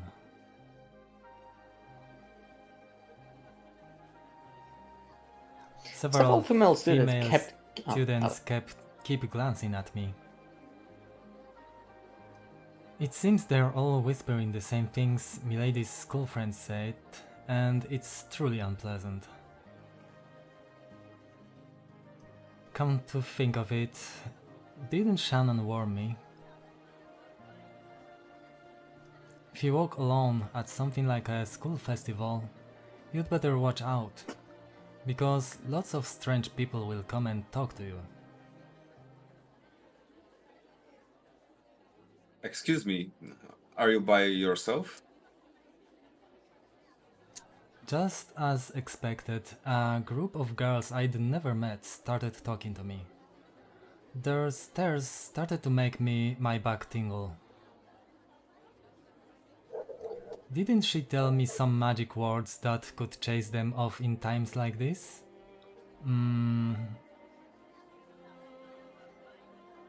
Sorry, I'm with someone. Oh, really? I'm sorry. Ah, it worked. Instant reaction. Well, that got rid of them, but it hasn't really changed the number of people staring at me. No, it's that kid, Jesse's boyfriend. No way! Is that kid? I can't believe it. I was sure he was fake. Isn't he cute? So he's younger? Lucky Jesse. Huh. There's no way I'll ever come to a place like this again. Otóż ja. Canon sighed for about the zillionth time that day. Oh. Let's When he go! did, the lighting changed and the standing audience started cheering. He looked around and realized that there was suddenly a large group of people there, and unlike earlier, they were mostly guys. Ciekawe dlaczego. With this huge crowd, he couldn't even see the stage. Fortunately, there was a fallen beer case nearby, so he tried using that as a footstool. When he did, he realized that there was now a new group on the stage. No nie. Oh, Bra, co to Their jest? leader is Milady. She changed into stage clothes and she's even holding a guitar. Oh, Canon. To Canon czyta. Their leader is Zmienili, Milady. pogorszyli ten art. She's changed into stage clothes, and she's even holding a guitar. I didn't know she could play. Myślałam, że już tamto to jest stage outfit. Then again, maybe she can play. I've seen her practicing air guitar before. you. Natsuhi-sama wouldn't approve of any hobbies outside of study. Maybe she was always practicing in secret. Come to think of it, she's been returning really late from school recently, hasn't she? Maybe she's been practicing at school, far away from Natsuhi-sama's prying eyes. It really is for the best that Natsuhi-sama didn't come. If Milady were to get scolded by Natsuhi-sama after putting so many hours of practice in, she'd probably be dejected. Jesse sama! Nie wiem, czy to ma tłum krzyczeć, czy kanon. Jeśli sama, to chyba kanon. Chyba kanon. Everyone, thanks for gathering here today. I could hear Jessica-sama's forceful voice through the speakers. Jessie-sama? Sorry. The students in the audience kept calling out that name. I'm a little offended by that crude name. It's inappropriate for Milady. Jessica-sama was in high spirits as they kept shouting, Jessie-sama. Everyone here was probably a fan. Her mic performance picked up on that and electrified them even more. It was almost like a music program on TV. Dobra, narrator. At first, he thought this was all silly, but that feeling had changed into appreciation. It was incredible in its own way. Kanan never listened to music of his own free will, but he'd often heard the music the Ushiromiya family liked. Since it was almost all classical, Canon naturally had taken a liking to that kind of music. So to Canon, the song Jessica sang was, how should you say it? Extremely colorful. In any case, if Natsuki-sama heard it, she'd probably faint. Let's go! Żeby nie zmienili w modzie. I? Zmienili! Ale... Co za bullshit, ale Nie, i tak co to słabo ma słyszę. być? Trzeba powiedzieć, że w oryginale było Tsurupetal i Epic. Tak, Mogę wiecie, zaśpiewać. że byli w to jeszcze cosplayach. przybrali... Petan, Tsurupetal. Była!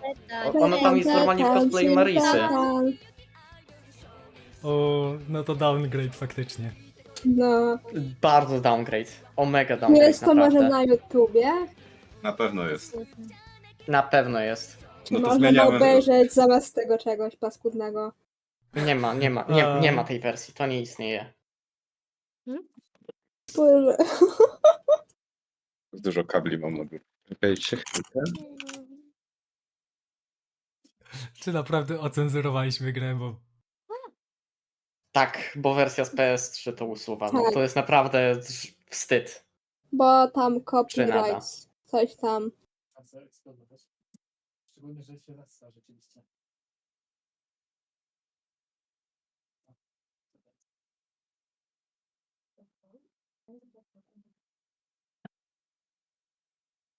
Oni nas słyszą? Tak, Nie słyszymy. O, szkoda. co tam u ciebie nieby? Praca. Ojej. Aj. Teraz mi się kończy... Moje kondolencje. Jest jak jest, no.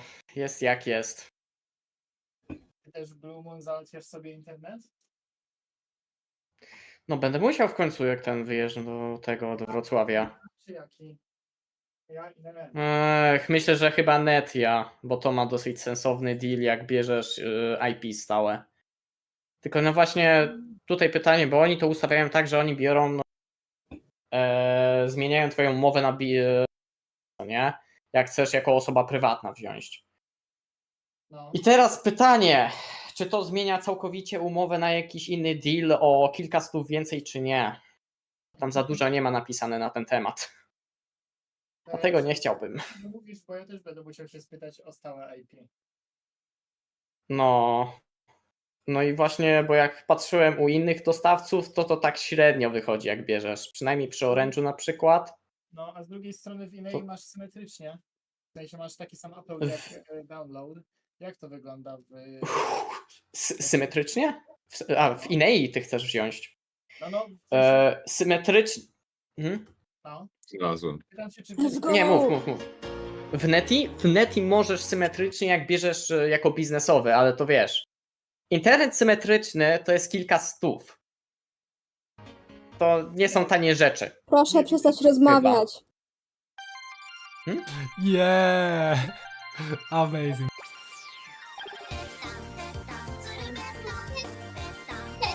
Nie wiem, że tak wyglądało w oryginale. A tam, dobra. Lepiej tak, jak z Niko Dogi. Zajebiste. Nie no, niezłe rapsy to są.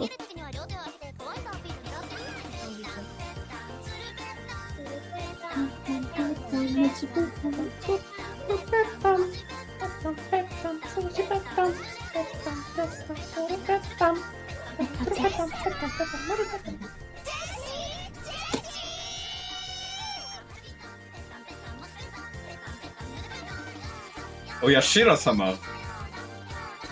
O, widać, kto nie był na prelekcji. No, bardzo możliwe. Dobra, Nie, to był na prelekcji, Pesek był na prelekcji. tak, mogłem nie słuchać. Jakiej prelekcji? Której? Bez kitu. Której prelekcji? Była taka prelekcja o lore Higurashi. Czemu Higurashi A. jest Aha. bez incestu? Tak, A, no to to- jest, Shiro sama jest z Higu. Ja nic nie wiem. Nie interesuje mnie to. Higurashi. Nudy. But everyone looked like they were having a really good time. Some diehard fans who had even brought penlights sang along and danced crazily with the same movements, almost as though it had been planned ahead. On the stage, Jessica Sama also sang enthusiastically, dripping with sweat. He couldn't find a single element that was appropriate for a daughter of the Ushiromiya family, but it looked so much fun. Jesse-sama! Jesse! Jesse!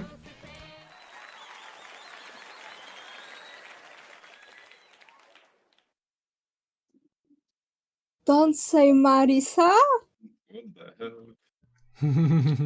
Say behind me. Występ It sounds so ucenzurowali, a tekstu nie. Oyashiro-sama Tekstu is nie poking ma tam. me. Curses, disappearances, sacrifices, torture. Onikakushi, does that make a good snack? Don't say Marisa! Kim jest Oyashiro-sama? No, to jest takie jakby Nie bóstwo mogę z Higurashi. powiedzieć, bo spoiler. Bóstwo okej, z Hibu. Sorry.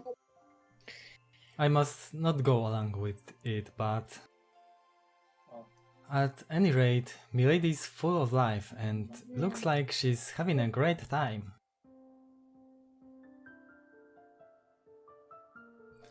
As I watched Milady enjoying herself, I thought, could this be Ushiromiya Jessica's true nature? Don't I know her better than anyone? That during her life on Rokenjima, she's had no choice but to kill her sense of self? So the time she spends not as Milady, successor of the Ushiromiya family, but as a single girl called Jessica, living life to the fullest, must be very important to her.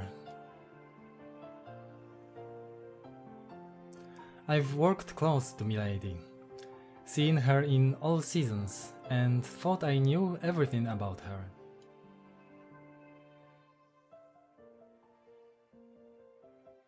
But that was all limited to one side of her, the Milady of Rokenjima.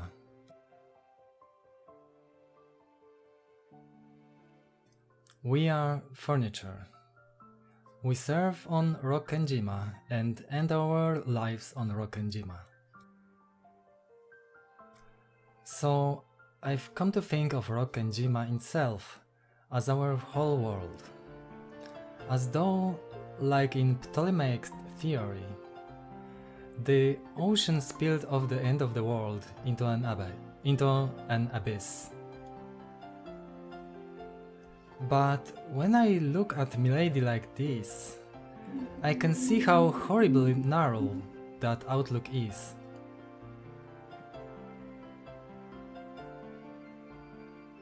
I still can't go along with the excitement of the crowd. But I feel like I can see something that cannot be seen on Rokenjima. I'm not sure if this is the unseeable thing Shannon was talking about.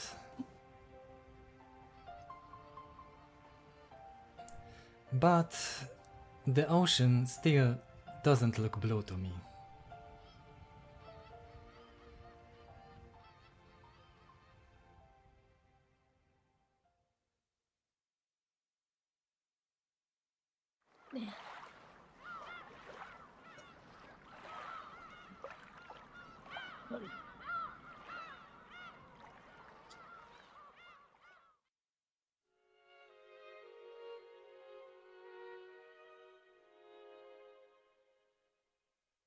Wasn't the cultural festival at Jessica's school today? How is the principal doing? Stary roku. Hmm? Stary roku. A widzę, że mamusi się z dyrektorem bardzo dobrze zna.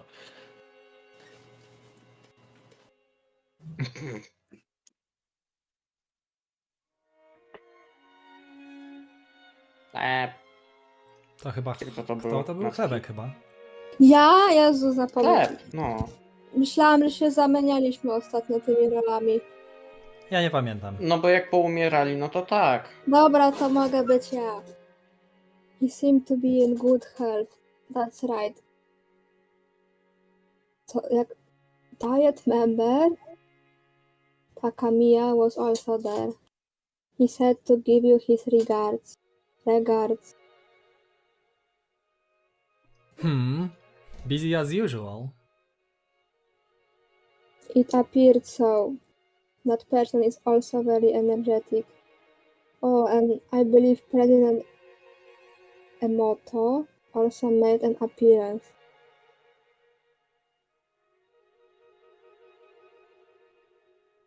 Naturally, the topic of Jessica's cultural festival came up at dinner. Dobrze, że oni nie widzieli petam, suru petam. Zaraz, kto w ogóle Skoro jest więc o teraz? tym... Co? Jakie postacie są w ogóle teraz na Nie tej wiem, wyspie? możemy zobaczyć? Tak, chyba powinno być. Tutaj na liście. Dobra. Chlebek, Dobra. niektóry, chlebek, daily, Ewa, Ja. też chlebek dalej. No to daily, ja, niektóry, daily, Blue Moon, ja, Rosa też daily była, chlebek, Genji ja, Shannon niektóry, Kanon niektóry, Gouda ja, no i Kumasawa daily. Tylko kto w tej chwili jest na wyspie, bo chyba nie wszyscy. Tak, teraz na wyspie będzie Nie, absolutnie. no, Jessica z rodzicami, Kinzo, Beatrycze, no i wszyscy służący. No i ciekawe, czy Nanja się pojawi, czy nie. Chyba Ewa, Hideyoshi i George jeszcze są? Przynajmniej byli. A czy teraz są, to nie wiem. Chyba są. Bo jeszcze na początku rozdziału byli.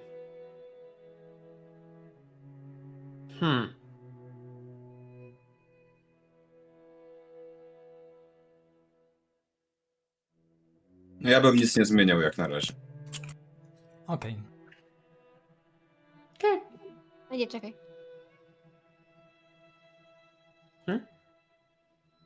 No dobra. School events often became social gatherings for local volunteers. It was the same for the Shinomiya family, who were all celebrities around here. Natsuki remembered the name of one VIP after another at that social gathering, telling crowds the news about them.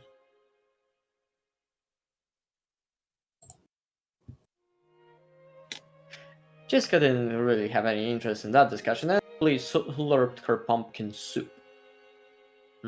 Soup. Milady, perhaps you ought to take more care with your manners.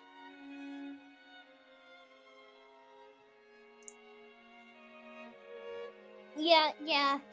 Sorry about that.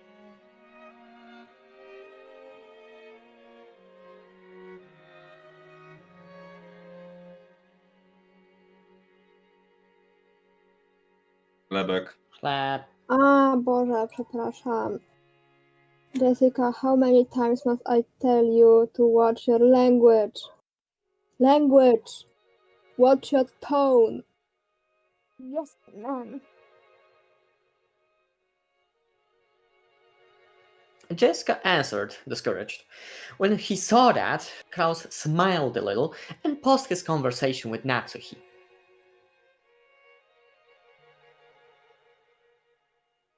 How was the festival for you, Jessica?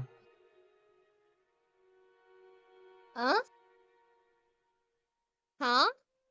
Well, it was okay.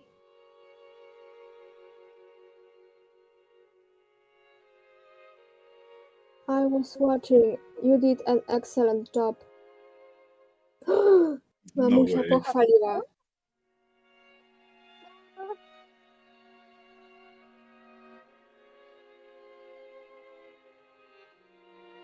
Jessica's face turned bright red. She probably hadn't imagined that Natsuki would actually come to see her on stage. she felt a mix of happiness and embarrassment. Actually, she hadn't really wanted her mother to watch, since she didn't want to be told that her music was inappropriate for the Ushiromiya family. But it did certainly make her unhappy to hear her parents say she'd done a good job after watching her try her best. Jessica acted with both composure and dignity, fitting behavior for the student's representative. Oh, yeah.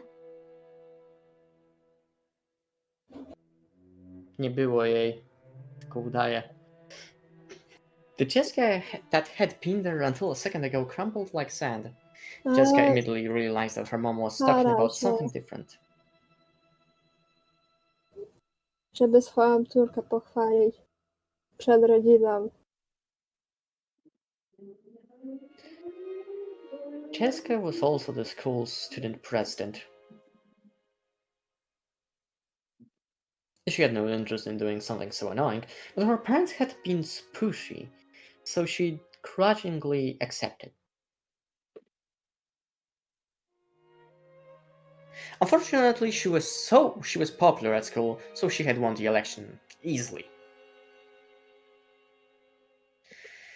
So Natsuki was praising her for the Students' Council sponsorship ceremony at the beginning of the cultural festival.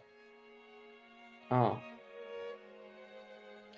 Actually, she had just carried that out half-heartedly. After that, she immediately met up with her friends and held a stage rehearsal for the rest of the time. That experience of standing above people and bearing responsibility will surely prove useful in the future. I'm sure it will help Jessica mature as a member of the Ushiromiya family. But you rushed a little while giving the greeting. You get a pass on content, but the fast pace of your speech lessened the impact.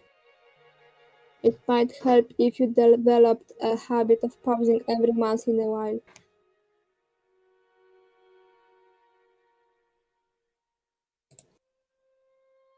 Yeah.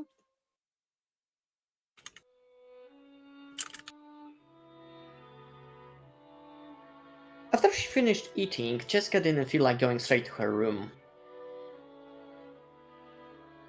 Her room was basically the place her parents had ordered her to be. So perhaps for Jessica, instead of returning to her own room, being in an unknown location in this large mansion was a meager form of resistance.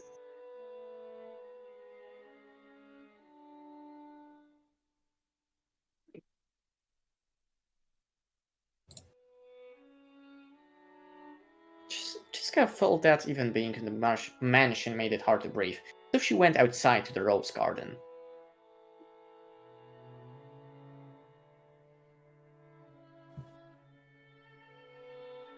Well, even if he did show up, I'm sure she would have said something about how it wasn't appropriate for a successor of the Ashiramiya family. So, isn't it better this way?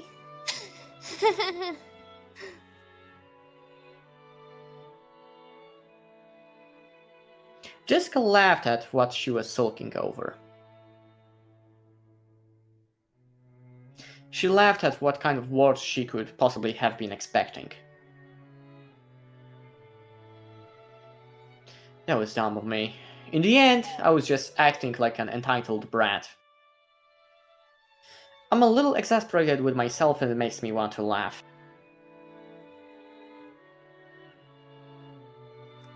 Milady,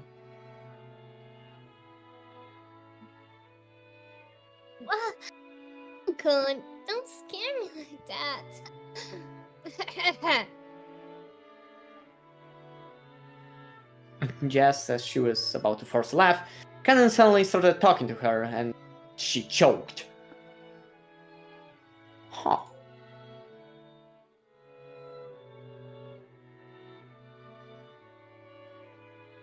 Jessica had something to say? Well, Yes?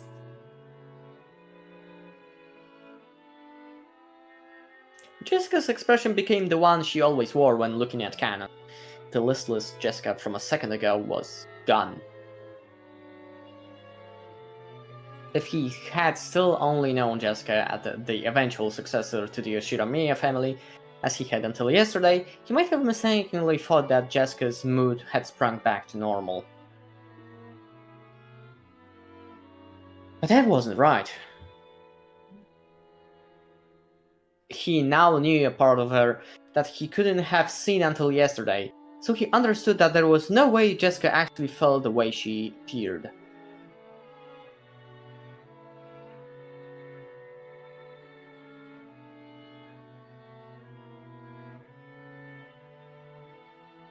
Out today's culture festival.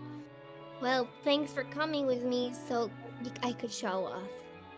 You saved my butt out there. that song. You were really good. What?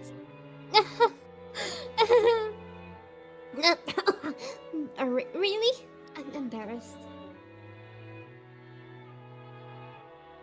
Even though she had heard the words she most wanted to hear, Jessica acted shyly and couldn't accept them openly.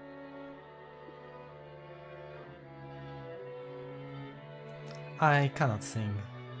And I don't know how to play any instruments other than the harmonica and the recorder, which I learned in elementary school. So I simply assumed you were the same, milady. At that time, Cannon had never felt as though he'd been looking down on Jessica in this way. But all the people he'd seen playing special instruments were on the other side of the brown tubes in the TV.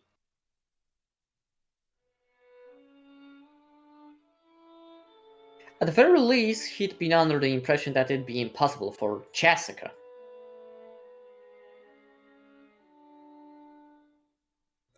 I am furniture, so I didn't believe there was any need to sing or play instruments.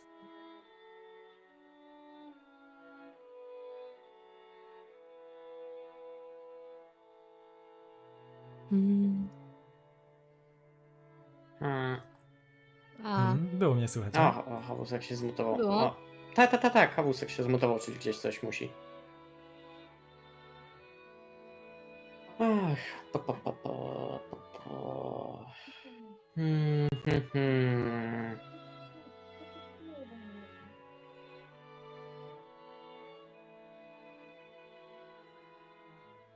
Siostra mnie poprosiła, żebym pojechał na wieś po jej łyżwy. O, Jest 20 łyżwy. A, Jest 20 godzina we Łyżwy. wtorek. Bez przesady. No, jest czytam dalej. wrzesień. But I'm not sure anymore. A.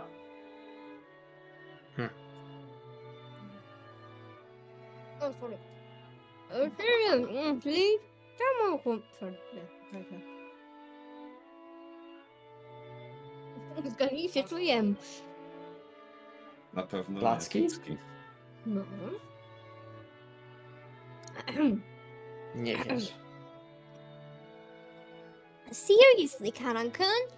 Enough with that I am furniture business. That's like a proper attitude you servants are supposed to have, right? Servants are supposed to be like living furniture. Genji-san says it a lot. it isn't just a proper attitude, because we really are furniture. I know the kids from the Fukuin house received assistance from grandfather in various ways, and I realize how grateful you are for that. But it's a bit cruel for you to have to call yourself furniture just because of that. We're all human, aren't we? Kropki. Hana-kun, when you saw me singing, what did you think? It looked like you were having a lot of fun.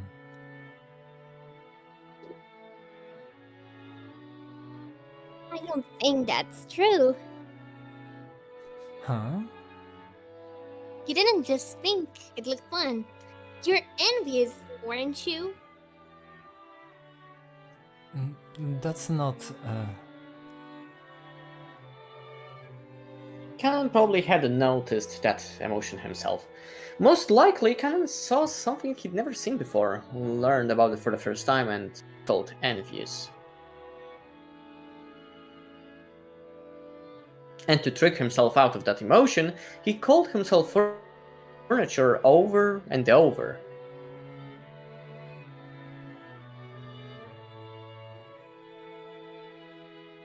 No one's a successor to the Ushinomiya family or whatever, and, well, I'm sure there'll be a lot of annoying stuff to do from now on. As far as that goes, I can't do anything but give up, since I was born under an unlucky star. Probably just like you had to live at the Fukuin house. I don't have a choice either. I couldn't choose the stars under which I was born. That may be true. There's one place where you and I are completely different. Know what it is?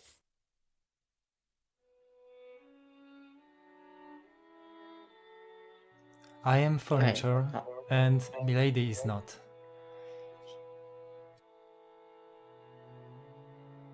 He was about to say that, but stopped. I do not know. Hanan-kun, you decided that your fate determines everything about you and you gave up. But I can't accept this kind of fate, so I do the best I can. So while there's still the rigid and concerned me that's gonna say as the daughter of the Ushidamiya family, I've created another me that can do what I like to the fullest. Another you.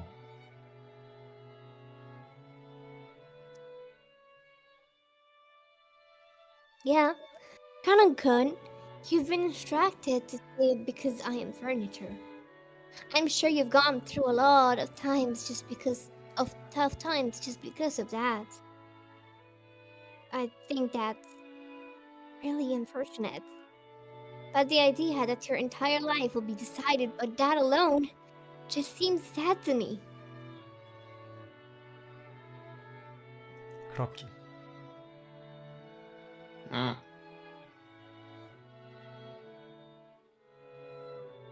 You know, it's always possible for people to create another self inside them, a self that they can truly grow to like.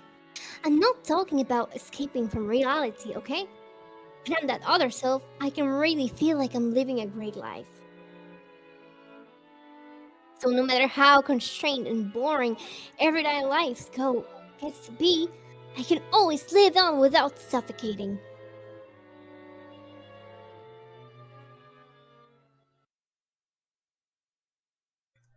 To make another self inside yourself that you can truly grow to like.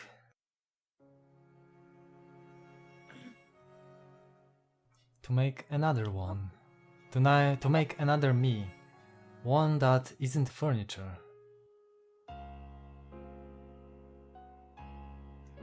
Though her...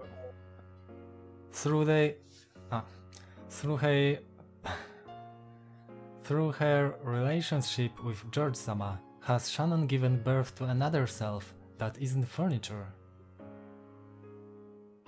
And did this other Shannon see something that cannot be seen by furniture?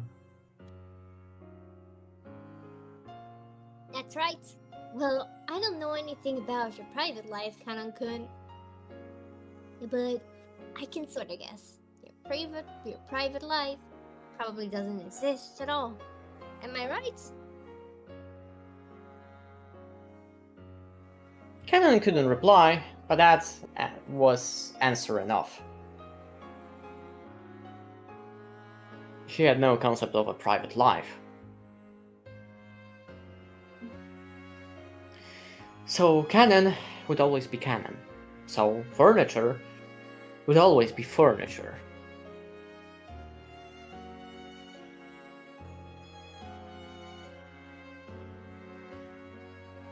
Kun isn't her real name, right? And the Fukuin House new graduates would be given new families and a new life. So they were also given a new name. In his case, that was canon.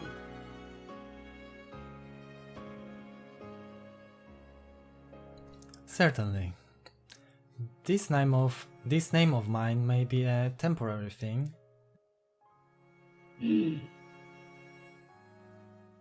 Before, he had thought of himself as canon, and no one else.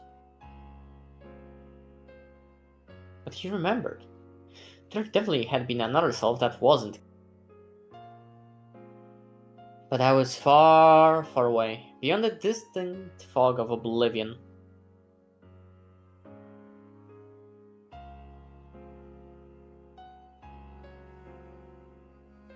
For you, it should be okay to have times when you're Kanan-kun and times when you aren't. Maybe when you act as a servant, that Kanan-kun calls himself furniture and strictly limits his own will. But when you aren't Kanan-kun, I think it's okay to live much, much more freely. Those words definitely weren't just lip service. Jessica had also been like this in the past. She had cursed her own birth into an environment different from all of her friends at school. Once she had been in a heavily concentrated environment, forced to learn all sorts of things, and she had been even told whom she was and wasn't allowed to play with. It may have been sad, but she'd given up, resigning herself to the fact that she'd been born under that kind of star. But one day, Jessica stopped giving up and surrendering. Stuff like Ushiromiya family customs and pressure didn't matter. She created a real Jessica, inside herself, one who could do what she really wanted to.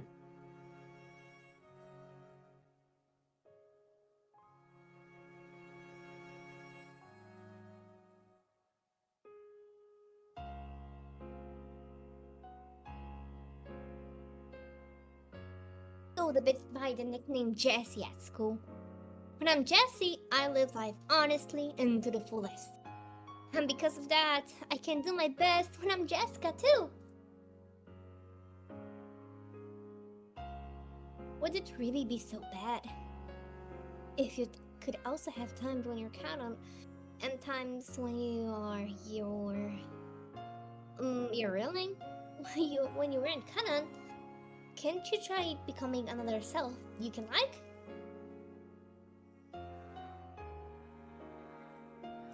A time when I am not canon.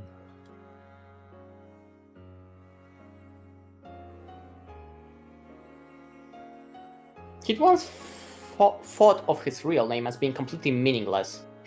Because of that, he'd thought that canon summed up everything about him.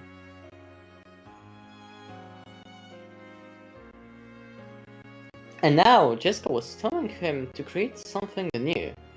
Another self that wasn't canon. Niekanoniczna wersja siebie.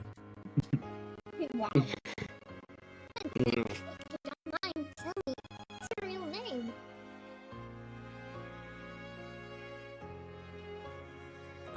Kropki są moim prawdziwym imieniem. To dosyć się nie ukrywa z tym wtedy. He was silent for quite some time. Maybe Cannon's real name had risen to the tip of his tongue. After hesitating for a long time over whether he should say it in the end, he swallowed it back down. I forgot. Bro, nie robi się He tak. forgot.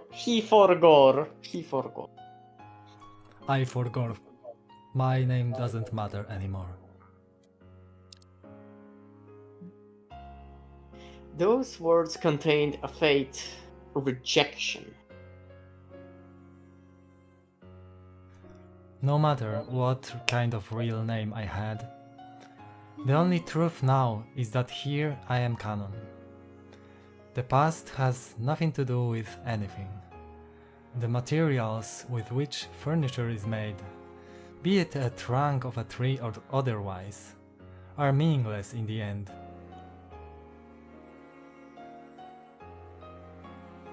I told you to stop that. You aren't furniture. You're human, right?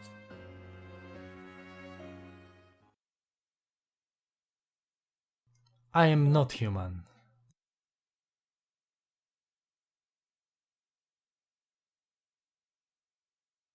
Cannon clearly voiced his refusal. It was with a rage that he normally didn't show.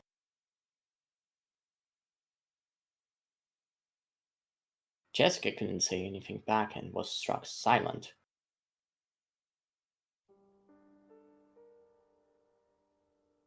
You are human, milady.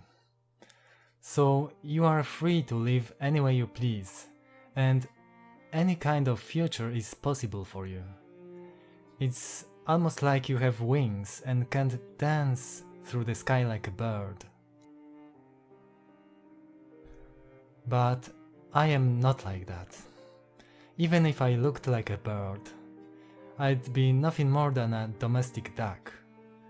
Even though they have wings, they cannot fly.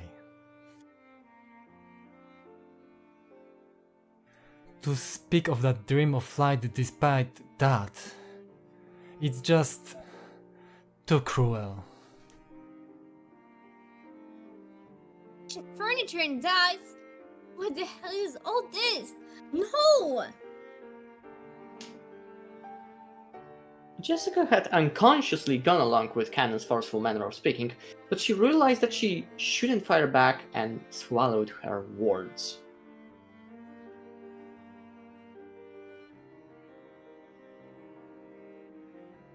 Chwila.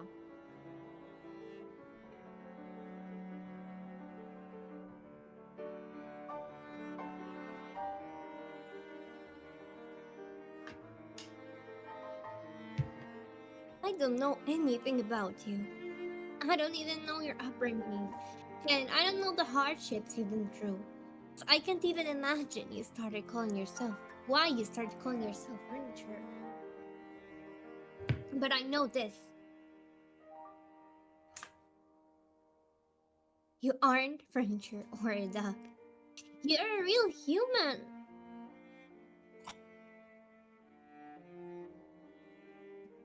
If you want to say Canon cooks furniture when he's working as a servant, that's fine.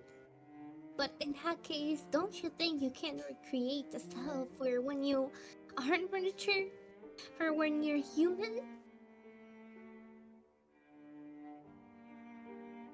Only a human like Milady can embrace that possibility. I am not like that.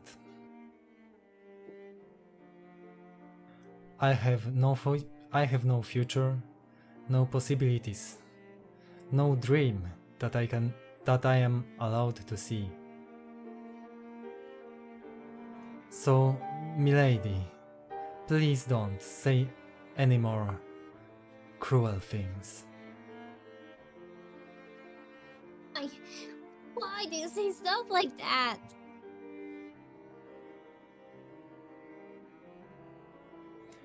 Because it seems you mistakenly think I'm a human. the same as you, milady.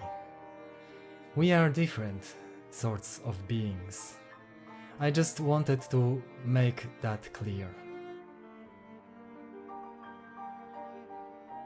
I heard from Shannon. Something about milady liking me. What? No.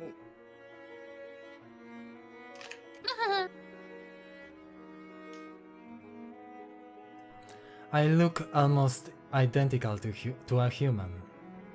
So, like Shannon, I could probably delude myself into thinking I'm human and pretend to love for a time.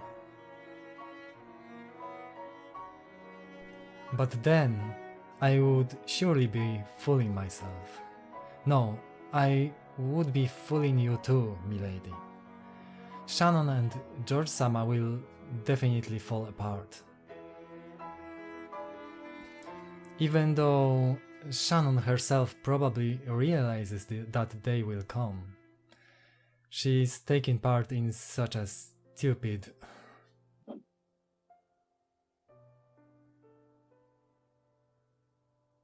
Nothing stupid about it. Sure, George Nissan is a wonderful person.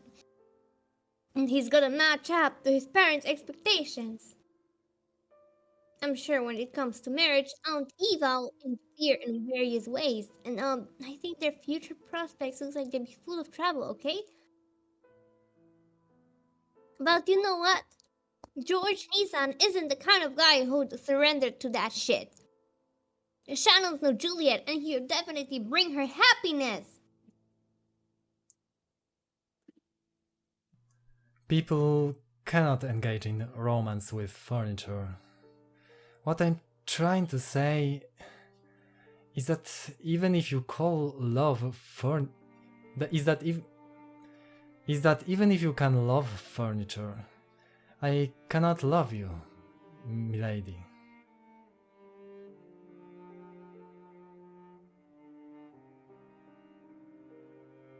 Those words of Cannon's crushed all of Jessica's bittersweet feelings from that day. There was no way her emotions could have predicted that she'd be refused so bluntly. In an instant, she lost the willpower that had led her to try and unravel something stubborn in Cannon's heart, and before she knew it, she was just standing there in shock.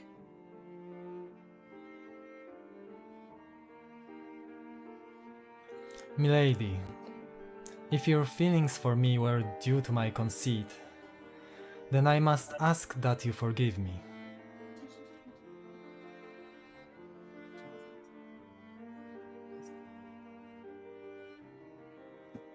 Well, I won't deny that. Thank you very much.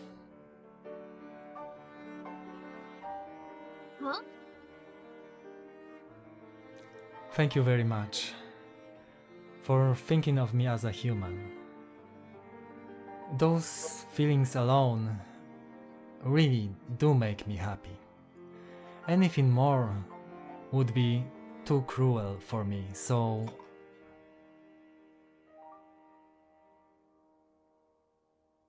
No, I've said enough. Sorry about that.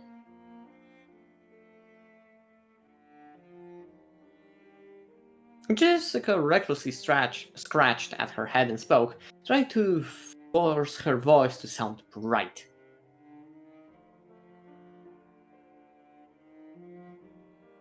I just, head by myself and was a burden to you. I'm honestly sorry. I'm really sorry for her using your whole day off.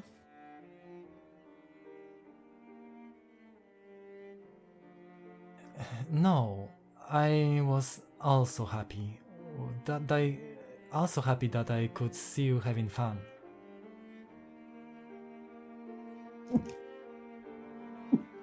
Whew. Przepraszam. If you don't go back to my room and turn off the lights, Mom will get back at me again.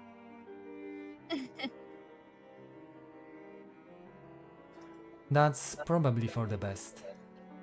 I wish you a good night, milady.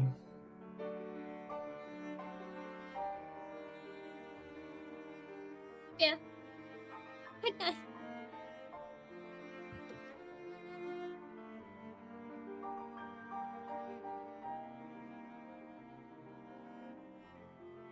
Callan saw Jessica trot away with her back to him, looking disheartened.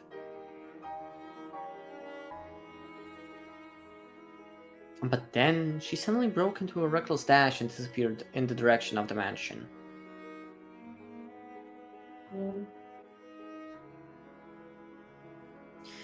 As he watched her back, for just an instant, Cannon was tormented by the feeling that he'd just made a huge mistake.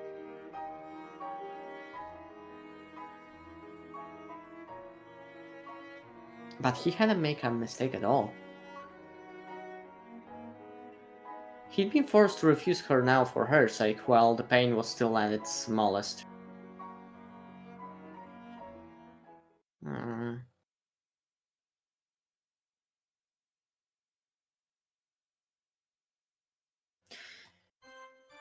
Oh.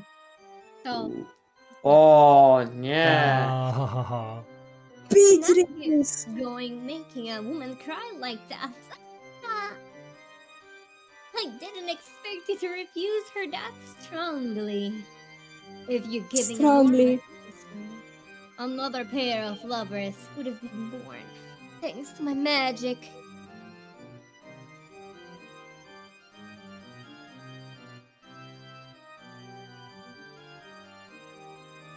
how long have you been there? What a horrible person.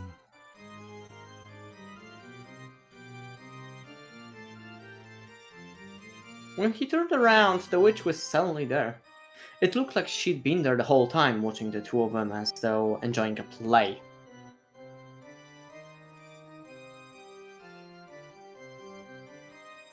Shall forgive you for your insults just this once, in deference to that amusing little show.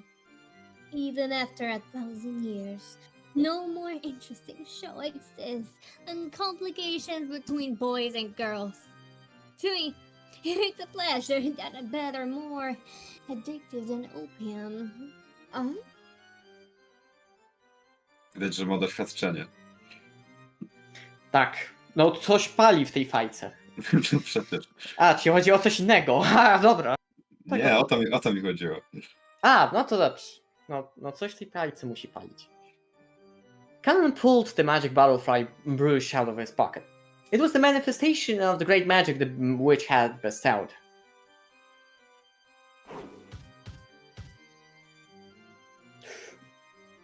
Ooh. Co to jest za bitka? Kanek zawsze being disrespectful. Zaczął bić broszkę. Wiedźmy. Bro! Broszka. Without hesitation, Cannon slammed it against the ground and stomped on it.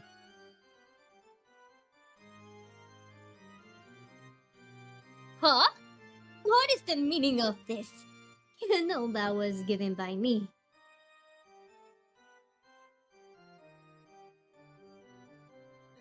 Just now, I figured it out. What you're doing isn't as tasteful as being a cupid of love. You're just a demon who enjoys showing love to those who can never be together, deceiving them. You are free to think that. Most humans, I lend my power to say the same thing. Don't play dumb. You didn't lend Shannon your power because you felt sorry for her. You found a weak point in Shannon's heart as her chest burned with love, and you made her break the mirror that sealed you. What's more, you guessed how this would all end, and now you're toying with her. Am I wrong?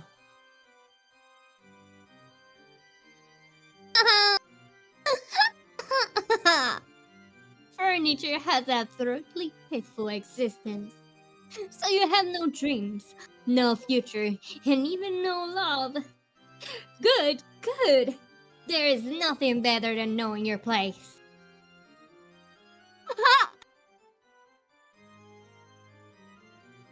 Ah, As you noticed, there was a faint love residing in Jessica's heart. You seem to think you snip it in the bud. But did you know? Trees grow thicker branches if you thin out and prune them. A girl who loves furniture. Is it amusing? How truly amusing! Shannon and George will also eventually reach a sad stalemate with their unfulfillable love, ripening into the sort of large fruit I love. However, regretfully, it seems to be going so smoothly for those two that it's hardly entertaining anymore.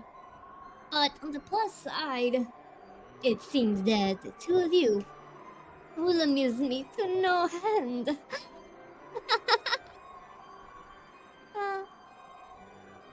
The witch laughed. Even though she had known the two could not be together, she had learned magic to bring them together. However, they couldn't escape the fate that prevented them from ever being truly joined. The witch knew that. Even if they were joined, Shannon and George, Cannon and Jessica, would eventually break up. They would wander through an endless desert in this hell of love, tormented by an eternal thirst.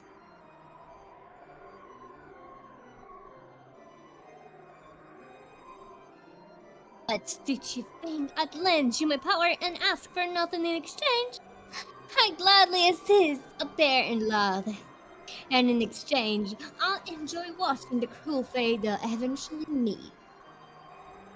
I have never come across a better show, not over the curse of 1,000 years. Jezu, niech ktoś jej po prostu pokaże M jak miłość. Miałaby na dożywocie entertainment. Wow. Bro, miodowe To lata. jest plan. Just a look at Kenzo. See how he ended up. And all the faithful men who learned the taste of love before being thrown out of paradise. Look at how he lives, like a dead man that cannot fully die.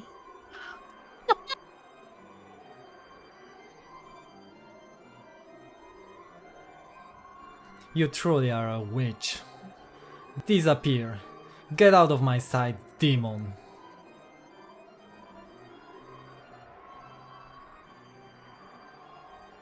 Oh, I would disappear even without your prompt. My power still hasn't returned.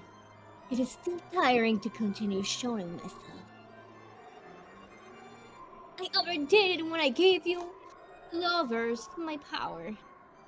As I am now, it will not be easy to maintain that power without a brooch as a catalyst.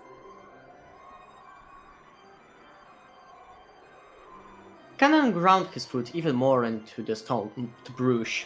He felt it break under his foot. Kurde ty, to nieźle stąpa po ziemi. Then it evaporated like water and changed into butterflies that sparkled gold, fluttering out from beneath Cannon's foot. Attaining this form is quite painful for me as well. I will hide myself for a time, just as you desire. My magic power will rise as surely as the moon and the tides. And eventually, a fitting time will come for my revival. I know not in the slightest whether that will be tomorrow, next year, or even 100 or 1,000 years in the future. But as long as there are those who entertain me, I will surely gain power and revive. I will disappear for a short while until that time comes. The bruise on the palm of your hand is already gone. So, if you wish, tomorrow morning we can let my existence vanish like an illusion of a dream. After all, nothing saddens me more than being forgotten. However, I will surely be revived. Be on your guard, so that you will not regret that day is coming when it arrives. I will surely have my second coming and rule over everything. It this island's true master. That is the time when the door to the Golden Land will be open again. The greedy dead will surely wake me. You talk too much. Disappear now, Golden Witch.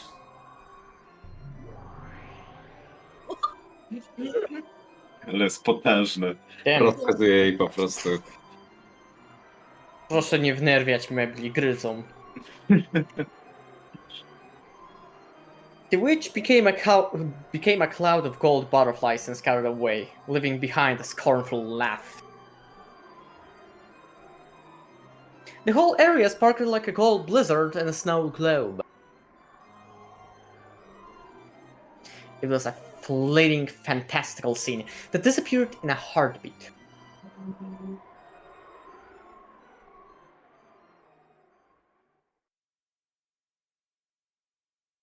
The witch could no longer be seen. However, Cannon felt like he could still hear that shrill and pleasant laugh.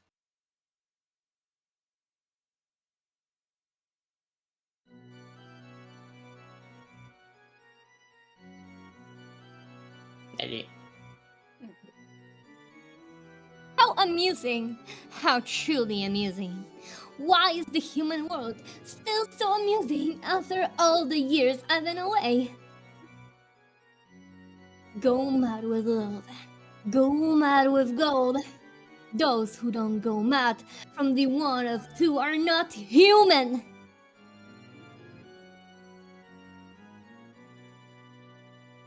I see. So that's why the word furniture is so fitting. Furniture is created to serve humans, and I cruelly treat humans as playthings to stay my 1,000 years of boredom. What a truly amusing three-way deadlock that I cannot control furniture. Kinzo, you fool! What a truly entertaining scheme you've worked out! Furniture, you fools! You just try and see if you can fail me! Tonight, 2 seeds of love have been sown, including the one already sown. That makes 3.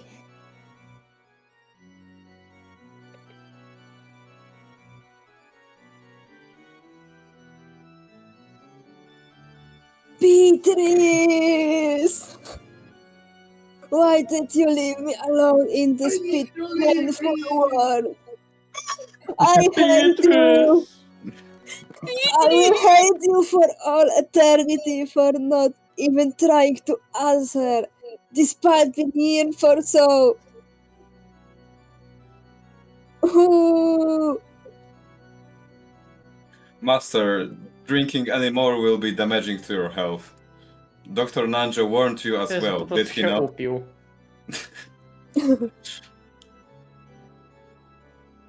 Be silent, Kenji!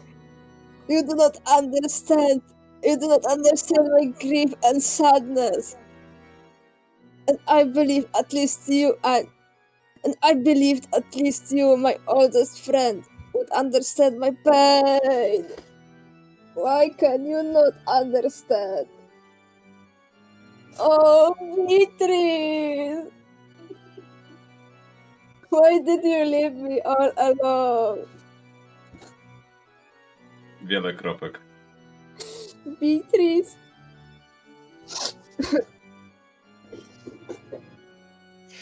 Wszyscy płaczą dzisiaj. Kiedy płakali? Mhm. Yes! Oh no, do you mean furniture. I don't get it.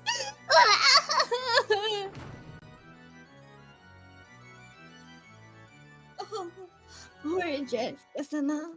Even though the cries I hear coming from your room tell me the situation, there is nothing I can do. No ta babcia się tak spałnie, jak ona... Nie wiem. Z demonem. Coś jej źle ją postawili chyba. To a poor Ah. here who are too young getting too close when the positions of their births are too distant. I can do nothing but understand my lady's feelings, hide my footsteps, and quietly walk away. Oya Shiro-sama. To jest Oyashiro-sama, okej. Wierzę. Czy on Higurashi? John Higurashi.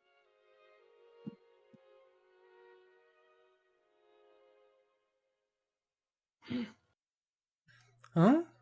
What do you mean by that, George-san? I mean what I said. I still haven't built up my castle. Once I manage to do that, I'll finally be able to think of myself as an adult. Jezu, będzie zamek Bandrib robił. Mhm. When that happens, I want to marry you. That's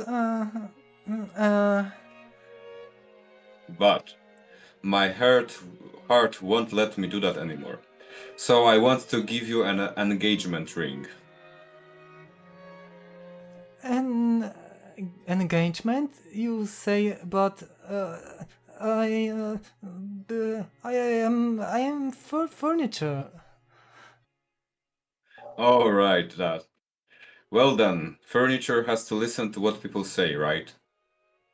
Right now, I'm having a ring made that will be fitting for you. I think it will be ready in time for me to bring it to the upcoming family conference. I'll give it to you then, so please, I want you to let me hear your answer. If you accept, then I will proclaim our engagement ring right there, in front of all the relatives, including grandfather. George-san, I'm sure some people won't approve of our relationship, but there's no need to look at their faces, because you Wow. only have to fill your eyes with me. I'll definitely bring you happiness. That's the one thing I can promise you with certainty.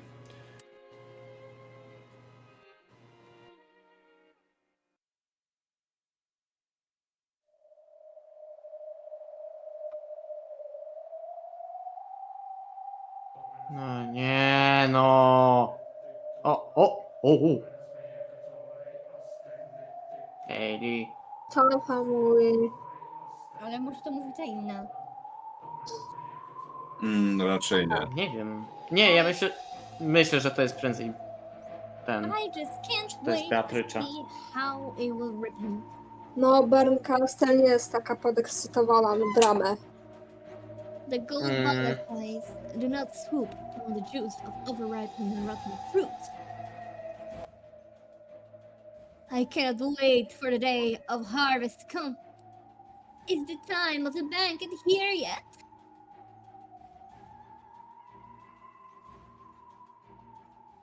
Nie było nic słychać. nie było Nie było. niestety. Nie, Smutne to jest. nic. O, 21. Nie, czy To ja smutne, że ucina najlepszą część. no. miałam. Musisz zrobić takie ciche łahahaha. I wtedy Wiesz będzie co? słychać. Ja bym kończył w tym Nie. momencie, bo już sobie bym kolację zrobił, umył się i chcę iść spać. Także. Ale coś Okej. Ja Okay. jestem za. Dobra, no O, to już? kończymy na dzisiaj. Tak. Dobra. Oko. Dobra. No i będzie. Okej. Van Gogh'owych snów. Dziękuję. No dzisiaj Drugie. skromnie, Drugie. ale no tak chyba lepiej No będzie bo jest od tej rok pory. No. szkolny, bro. Nie można. Już nie ma tak dobrze, no. No. Dobrze. No to teraz to skończymy za 10 lat. No dobra, zamiast 5. Oj, No cóż. A i ważne, że regularnie. negatywny jest. To prawda, to będzie najważniejsze. Pa. Trzeba myśleć pozytywnie. Co? Slow but steady wins the race. Właśnie. Trzeba być wytrwałym do samego końca. Mhm. No, ja robiłam naleśniki przez prawie 4 godziny.